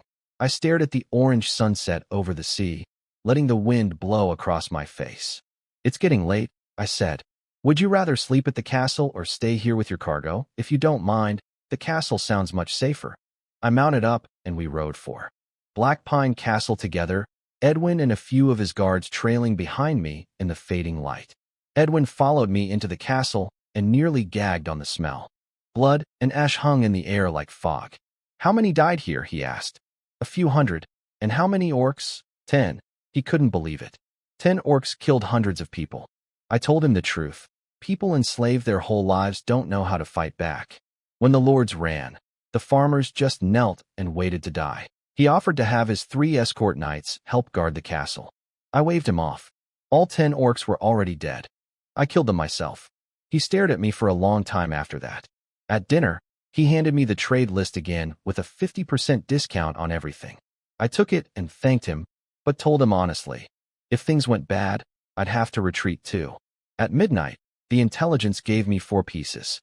First, there was an island about 30 kilometers northwest of the coast, roughly 16 kilometers across, with mountains and a small iron mine. In a valley at its center grew a magical fruit called Chi-replenishing fruit that could restore energy and nourish battle aura. Second, among Edwin's slaves were 1 shipwright who could repair ocean vessels, and 5 former apprentice knights whose potential had been exhausted, so their masters sold them off. If I fed them the Chi-replenishing fruit to restore their energy, then gave them the battle aura awakening potions, they could break through to Black Iron Knight. Third, Edwin was lying awake all night, torn between running and staying, worried about the orcs, the damaged ship, and whether to back me as a new noble. He'd eventually decide to abandon the beached ship and leave quickly. A small gesture from me would be enough to get the ship. Fourth, panicked refugees were fleeing everywhere. Some farmhands had heard a knight was offering protection. Tomorrow, dozens of people would arrive at Black Pine Town seeking shelter under me. I smiled, rolled over, and slept soundly. The next morning at breakfast, I played it carefully. I told Edwin I wanted to buy 1,000 pounds of grain. He pushed for more. I held up one finger. 100 gold coins, that's all I had. He did the math out loud. Grain was cheap. 1 gold coin bought 5,000 pounds at his discounted price. He pushed iron, cloth, salt. I took all the iron and all the cloth. Then I asked about the slaves. He offered the shipwright and the 5 former knights for 10 gold coins. I agreed. "What else do you have that's actually useful?" I said. "Don't mention beer. I'm trying to build a territory, not throw a party." He paused. I told him what I really needed, a ship. He was confused at first. I pointed north and said if the orcs could come south, I needed a way to go north, by sea, around the fortress they'd captured. His eyes lit up. Then he offered me the beached 2-masted cargo ship. A new one would cost 500 gold. This one, damaged and stuck on the sand, 50 gold coins, with a few sailors included. "Why so cheap?" I asked. "You told me to leave quickly. The ship isn't fixed. I can't take it. Better to sell it cheap than lose it to orcs. Consider it thanks for the warning." I laughed, pulled out a purse, and dropped 100 gold coins on the table. "Take it all. The ship, the slaves, the iron, the cloth, the grain. Whatever's left over, throw in whatever you think is useful." Edwin was beaming. As he stood to leave, he made me a promise. "Next year, I'll come back, and I'll bring you a pioneering charter." We rowed together to the coast. His men unloaded my goods while the 2 remaining ships prepared to sail. The 6 slaves stood in a line with their heads down, 1 shipwright, and 5 broken knights who didn't know their lives were about to change. Edwin bowed from the deck. "Until we meet again, Sir Alan, until we meet again." The sails rose and the 2 ships pulled away from shore, growing smaller against the gray winter sea. I watched Edwin's ships shrink to dots on the horizon, then turned to face my 6 new slaves. "Kneel and swear loyalty." They did, mumbling the oath like dead men walking. No fire, no spirit, just broken people going through the motions. I pointed at the oldest one. "You're the shipwright?" His name was Jellin. 35 years at a shipyard called Whitesail Dock. Built 12 merchant vessels, repaired countless more. I pointed at the beached ship and told him to fix it. He stammered that he could do it and ran off toward the sand. Then I looked at the 5 former apprentice knights. "I don't care about your past," I said. "Your strength is nothing special, just apprentice knight level. But I can give you a new chance. I can help you become Black Iron Knights." Their eyes lit up instantly. Too quickly. I asked them what it took to break through. One of them, the oldest, said it required strong blood and vital energy. They'd been sold because their energy had declined. "Really?" I pressed. Even weekend apprentice nights are better than ordinary farmers. No one sells 5 trained fighters cheap without a reason. He hesitated, then admitted they'd all been guards for the Silver Moon Trading Company. Some young noble got crippled on their watch, and they were punished. Their captain was sold to a fighting pit and died within 3 days. I studied their faces. 5 guards from the same company, trained together, lived together for years, and Edwin just happened to sell them to me at half price. The story about being punished was probably half true at best. These 5 were almost certainly planted by the Silver Moon Company to watch me, report on me, and steer me in whatever direction suited their interests. Edwin's enthusiasm, the convenient discount, the abandoned ship, it all clicked together. He wasn't just being generous. He was investing in me. And these 5 were the strings attached. I didn't call them out. Instead, I smiled and told them to go help repair the ship. Whatever happened before, I don't care, I said. Follow my orders, do good work, earn rewards. They bowed and ran off to the beach. Standing alone, I thought about control. My soul weapon had the power to enslave living beings. That ability had been woven into the Emperor's banner during the forging. I hadn't tested it yet, but I could feel it there, waiting. It required a Black Iron Knight's blood seal to activate. Jelen came running back with good news. The ship's damage was minor, just a broken hull plank, and there were spare boards already on the ship. He asked for 5 days. Too long. I need to sail today. His jaw dropped. I pointed at the 5 knights on the ship. Tell them whoever works the hardest gets a battle aura awakening potion. Jelen sprinted back, shouting the offer across the beach. The 5 men froze for half a second, then exploded into action, ripping boards, hammering, hauling timber like their lives depended on it. Which, in a way, they did. I watched them work and laughed quietly. So that's how it is. Edwin plants his people around me, invests in me cheap, and thinks he's buying himself a puppet lord on this coast. Convenient harbor, no tolls, a tame knight who owes him everything. I shook my head. Fine. We'll use each other. You think you're controlling me? I'm planning to enslave you. Let's see who plays this game better. I turned northwest, toward the sea. Out there, 30 kilometers from shore, sat an island with mountains, an iron mine, and a valley full of magical fruit that could restore what these broken knights had lost. First the island, then the breakthroughs, then everything else. Jelen reported the broken plank was replaced, but he couldn't guarantee the rest of the hull was sound without a full inspection. I told him to push the ship into the water. We were leaving now. An hour of sailing northwest, and the island appeared, a dark shape rising from the sea. We circled it looking for a way in. Almost the entire coast was sheer cliff and jagged rock. Only one small beach on the south side offered any chance of landing. I had the crew drop me on the beach in a rowboat and told Jelen to sail around the island, mapping it, where you could land, where you could farm. I found a cave hidden behind vines in a rock crevice and squeezed through. After a short walk, the passage opened into a hidden valley, sheer walls on every side, completely cut off from the world. I crept forward through dead leaves, sword drawn, watching everything. Then I saw it.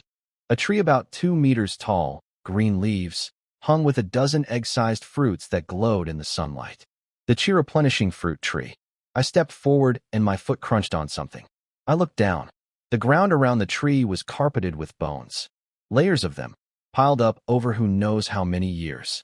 Before I could figure out what killed all these creatures, a massive eagle screamed from above and dove straight at me, talons out. I charged forward, leaped into the air to meet it, and split it in two with a single vertical slash. Both halves crashed to the ground behind me. Just a regular bird, not even a magical beast. The bones were probably just its prey over the years. Then I noticed thin tendrils hanging from the tree's branches, and similar threads tangled around the dead eagle's claws. One of the unripe fruits on the tree had started turning red, right where eagle blood had splashed. The tree fed on blood to ripen its fruit. That explained the bone pile. Animals came for the fruit, got caught by the tendrils, bled dry, and the tree used their blood to grow more fruit. I decided to leave it alive. As long as it didn't attack on its own, it was too valuable to destroy. I picked the 3 ripest fruits and stored them in my soul weapon. Deeper in the valley, I found a flat rock and sat down. I pulled out one fruit and bit into it. Soft, warm, melting on my tongue. A surge of heat flooded through me, filling every inch of muscle and bone. My body felt like it was growing, expanding, strengthening, becoming more. Energy began seeping from my flesh into my battle aura. The blue vortex in my dantian started pulling it in, and the aura took on a faint red tinge, blood and spirit mixing together. I ate the second fruit. The red-tinged aura exploded upward through my spine, crashed through my spiritual sea, and poured back into the vortex. Body, energy, and mind fused together in that moment. My battle aura now carried my consciousness, my will. I ate the third. Inside the vortex, all that unified energy suddenly collapsed inward and condensed into a single brilliant speck, tiny as a grain of dust, but blazing with light. It pulsed like a heartbeat, drawing more and more aura into itself, growing from a pinpoint to the size of a sesame seed. It hung in the center of the vortex, stable and steady.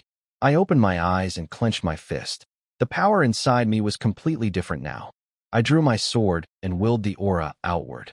Blue energy flowed from my core, through my arm, and out through the blade. Not just inside the metal, but coating the surface, visible, glowing, real. Battle aura projection, the hallmark of a bronze knight.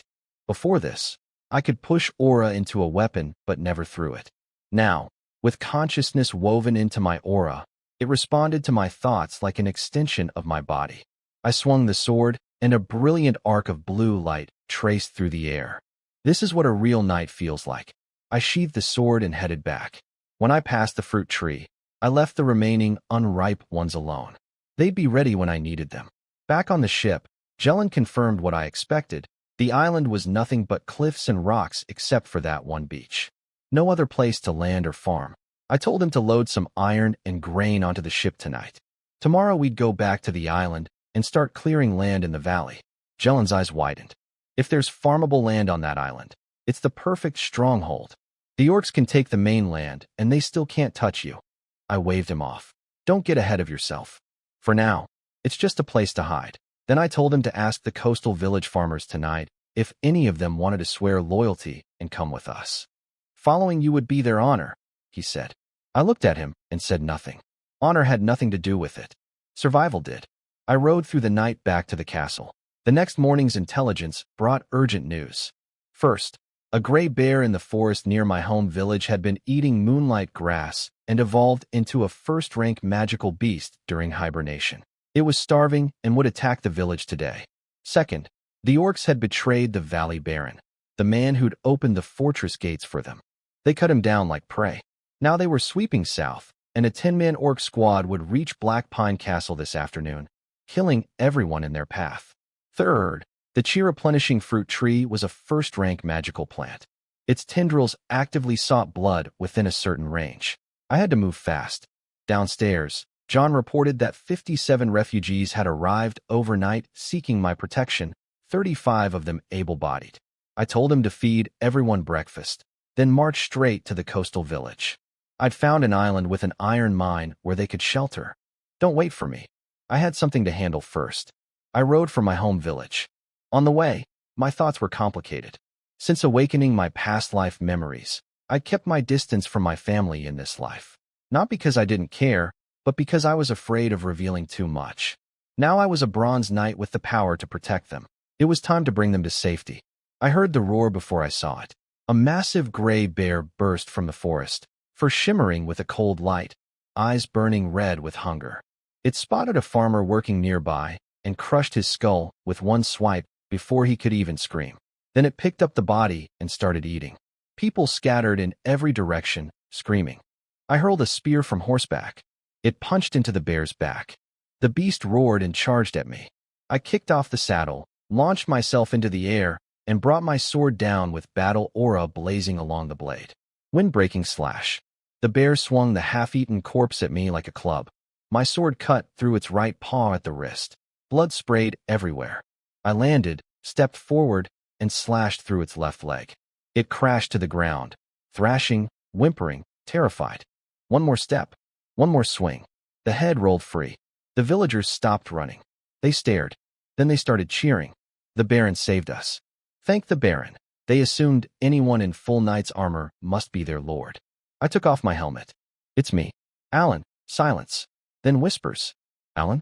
Jolan's little brother? Why is he wearing the Baron's armor? He stole it. He'll be hanged. Take it off. That's not yours to wear. I ignored all of them and walked straight to my parents, who stood frozen, staring at me. I'm home. Alan, are you hurt? I'm fine. I'm a knight now. A knight? Where's your brother? Where's Jolan? He went north with the Baron to defend the fortress. The fortress fell. He escaped with the Baron. They ran south. The crowd erupted. Panic, disbelief, shouting. I gripped my parents' hands. Father, mother, I bought a ship. I can take people to an island where it's safe. I looked around at the crowd. Anyone who's willing to follow my orders can come. Go pack. You have half an hour. People argued, doubted, hesitated. Some were still processing that their Baron had abandoned them. I'd had enough. I reached into my soul and pulled out the Emperor's banner. The banner unfurled in my hand, and pale blue light poured from it, washing over the dead bear. The massive carcass shriveled before their eyes, a shadowy form. The bear's spirit thrashed and fought, but the light dragged it inch by inch into the banner's surface until it vanished. Every single person went silent. Some dropped to their knees. Some covered their mouths. Some shook so hard they couldn't stand. I put the banner away. Not one person in that crowd could meet my eyes. They all lowered their heads, trembling. I took my mother's trembling hand and walked home. The old thatched house, the broken fence, it felt like a lifetime ago since I'd sat here sharpening arrowheads.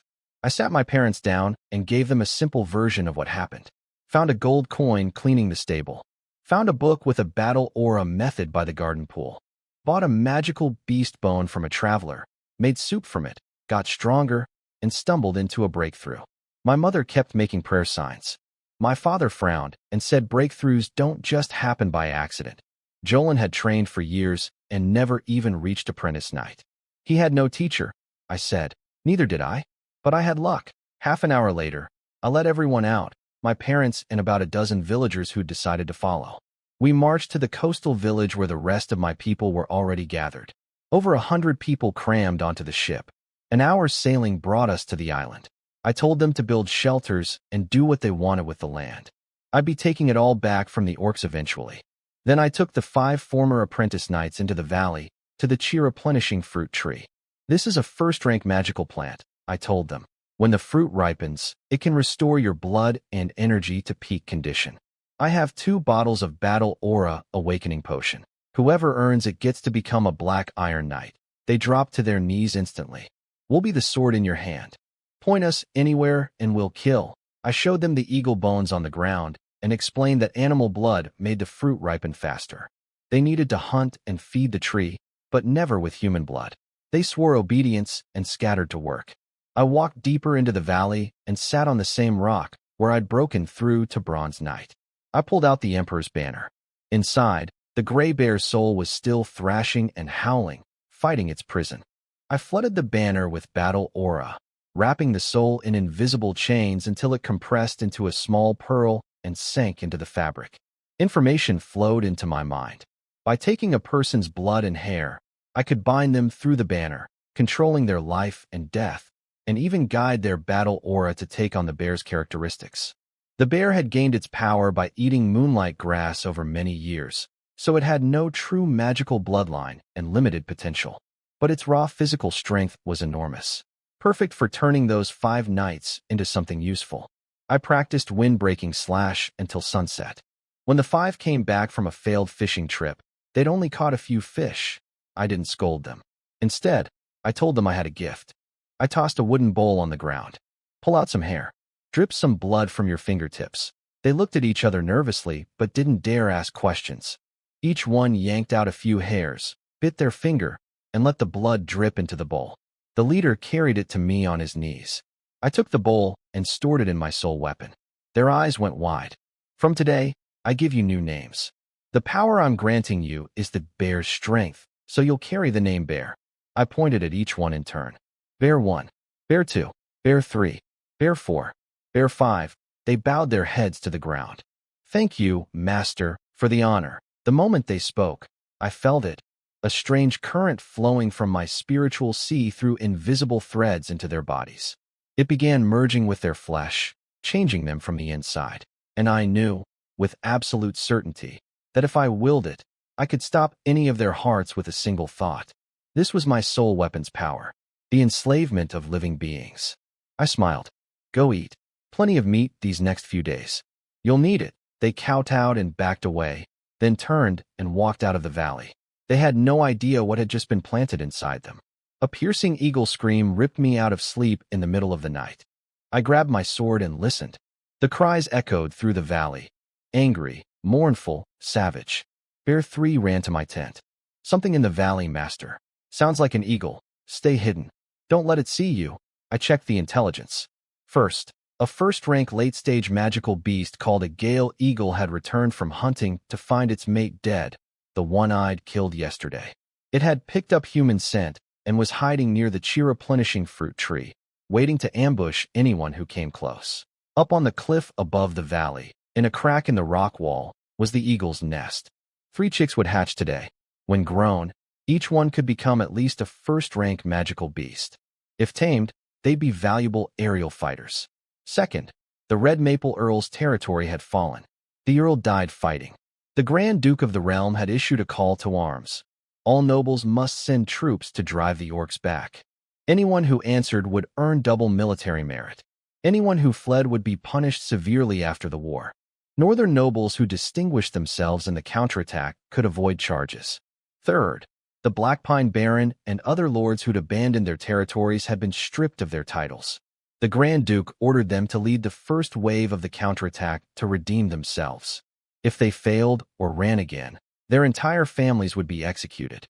Fourth, the island's iron mine was on the east side of the beach, an open-pit deposit with dark red rock and no vegetation covering it. The eagle had to die, not just because it wanted revenge, but because I needed that fruit tree. As long as it lived, nobody could get near the fruit safely. At dawn, I gathered my 5 bear knights and told them the plan. 4 would hide with fishing nets on both sides of the tree. 1 would walk up to the tree as bait. When the eagle dove, they'd throw the nets. Bear 1 walked toward the tree and reached for a fruit. The eagle screamed and plunged from the cliff like a black arrow. Bear 1 rolled clear.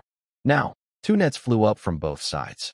The Gale Eagle twisted in midair and slipped through the gap. Only 1 rope caught its leg for a second before snapping free. It circled once, then dove straight at me, the biggest threat. I swung. My sword clashed against its talons with a shower of sparks. The impact shoved me back. This thing was far stronger than the ordinary eagle I'd killed yesterday.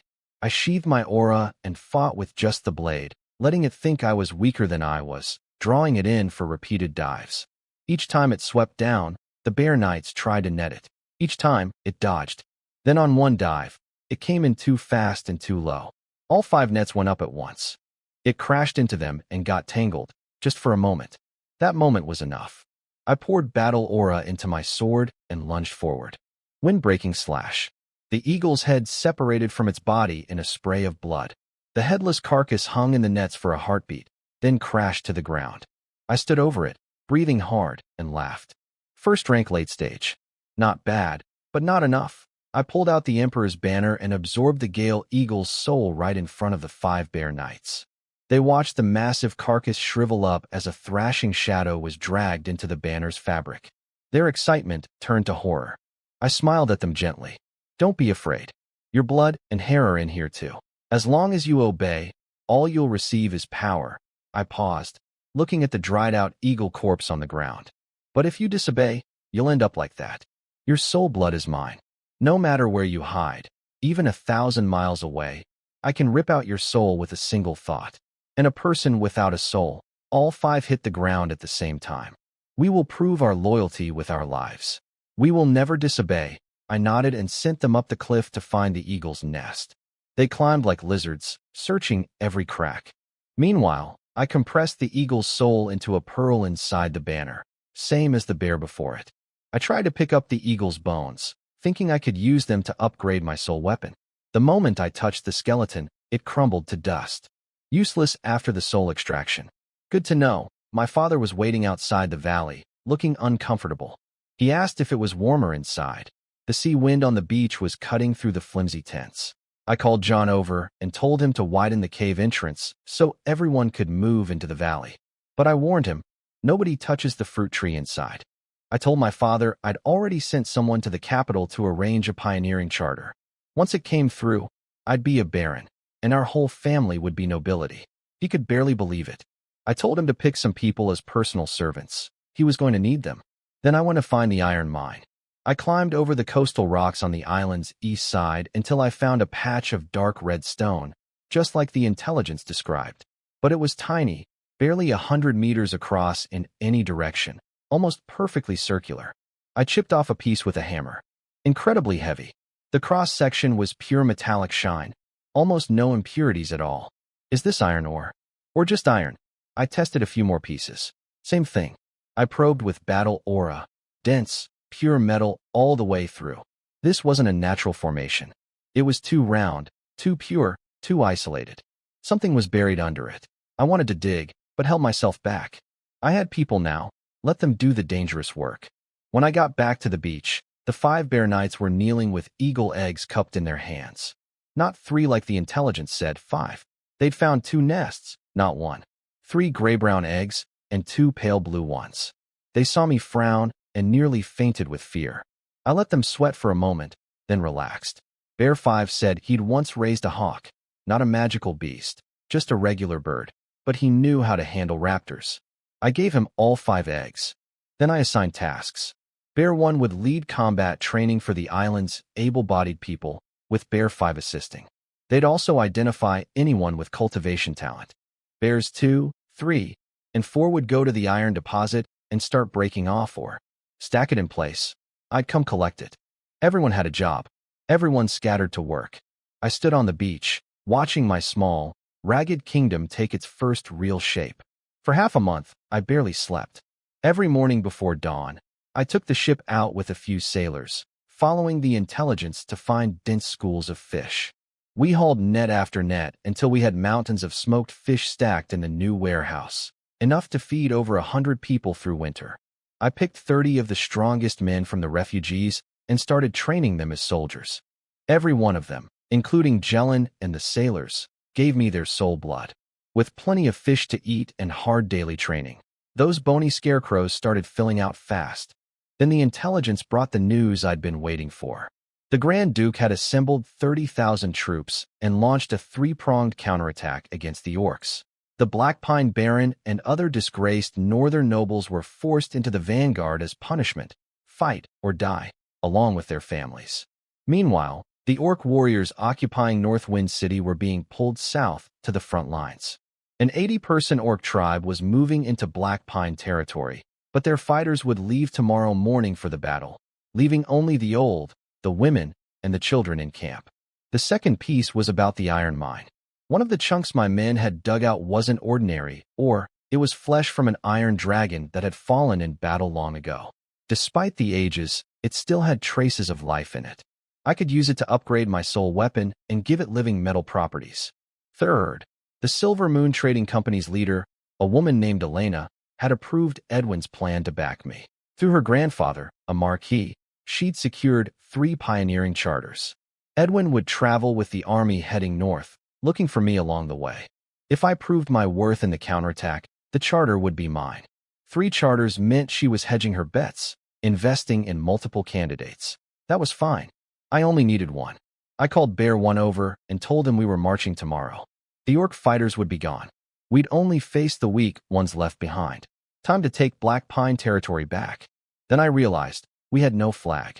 You can't go to war without a banner. I had the women take down a tent, dye the cloth red with crushed mineral powder, and embroider a morning star in the center. My mother led the needlework herself. The stitching was rough, but the star shone bright against the red field. I told John to make as many flags as possible and plant them everywhere. We were few, so we needed to look like many. That evening, I went to the fruit tree. 2 more cheer-replenishing fruits had ripened. I picked them both and called Bear 1 to the valley. He knelt before me on the moonlit rock. "Tomorrow you lead the charge," I said. "I will cut through anything in your path, master. 100 deaths won't stop me." I tossed him 1 fruit and 1 bottle of Battle Aura Awakening Potion. "Break through to Black Iron Knight. Right here, right now." He swallowed the fruit. Warmth flooded his body, restoring the blood and energy that years of decline had stolen. A vortex formed in his core, wobbling, nearly collapsing. He grabbed the potion and drank it in one gulp. Then he stood and began a slow, powerful set of basic combat forms. Every punch, every kick guided the wild energy inside him along fixed paths. Sweat poured down his face, veins bulged on his arms. I watched from my rock and understood.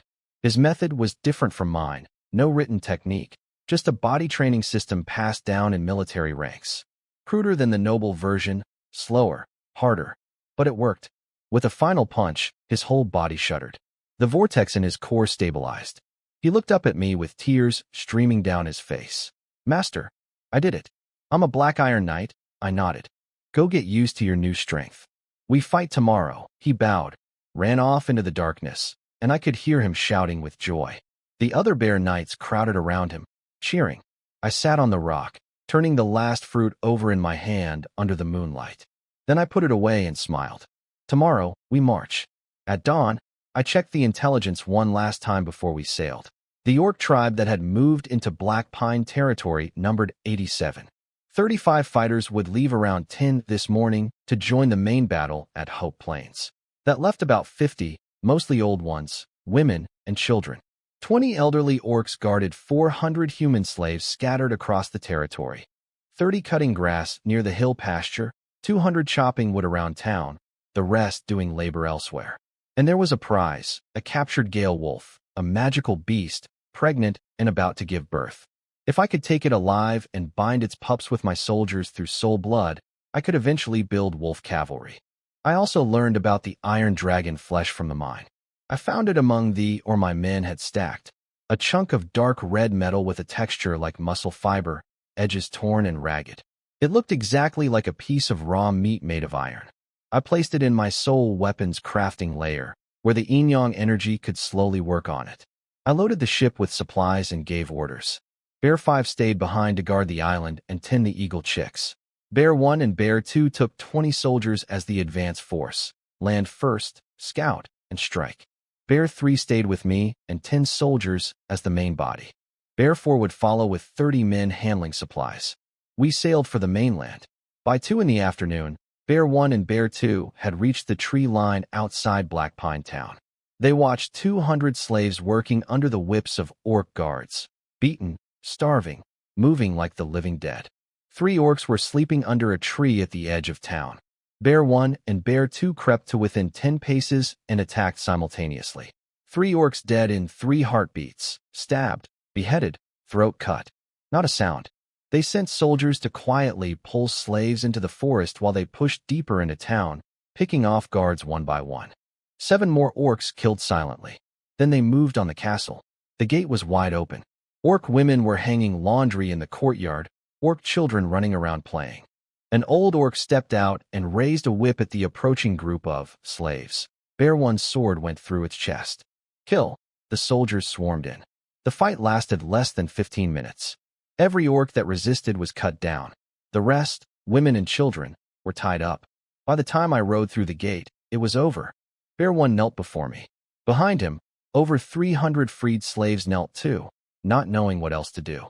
I had the soldiers collect hair and blood from every person, 10 to a bowl, 30 some bowls. I stored them all in my soul weapon. The soul pearls inside the Emperor's banner absorbed the new bonds. I could feel them filling up. 2 first-rank soul pearls could hold roughly 400 people before reaching their limit. Bear 1 reported 386 people total. 340 able-bodied men, 40 women, 1 blacksmith, 2 carpenters, a tailor, a brewer, a veterinarian. No children. I ordered all able-bodied men into the guard force. Then I had the 32 captured orcs brought forward. Their hair and blood went into bowls too. Once I felt the soul connection form through the banner, I acted. I pulled out the Emperor's banner. The water dragon on its surface writhed and glowed. 1 orc dropped dead without a sound. Its spirit was ripped free and sucked into the banner. The soul pearls expanded slightly. I killed them all at once. 32 bodies hit the ground simultaneously, 32 ghostly shadows streaming into the banner. The soul pearls trembled and grew a fraction larger. I put the banner away and looked at the 300 people staring at me in absolute terror. Your lives are in my hands. Serve me, and I'll give you strength. Betray me, and you'll end up like these orcs." Every single one of them pressed their forehead to the dirt. "Make food," I said. "These people need to eat." That night, I stood on the castle's highest tower with Bear 1, watching for the orc patrol from the hill pasture. A scout had ridden back earlier to report 5 orcs and 30 human slaves there, rounding up cattle and sheep. I told Bear 1 to prepare an ambush, total annihilation, no survivors. He positioned over 200 newly enlisted soldiers around the town and castle, disguised as laborers. We waited. Hours passed. The road from the pasture stayed empty. Bear 1 came back up, anxious. "They haven't come, Master."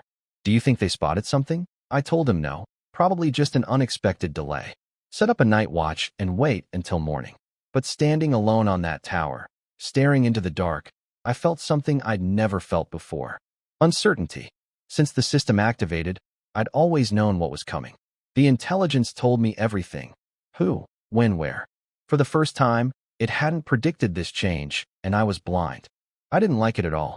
At midnight, the intelligence finally updated.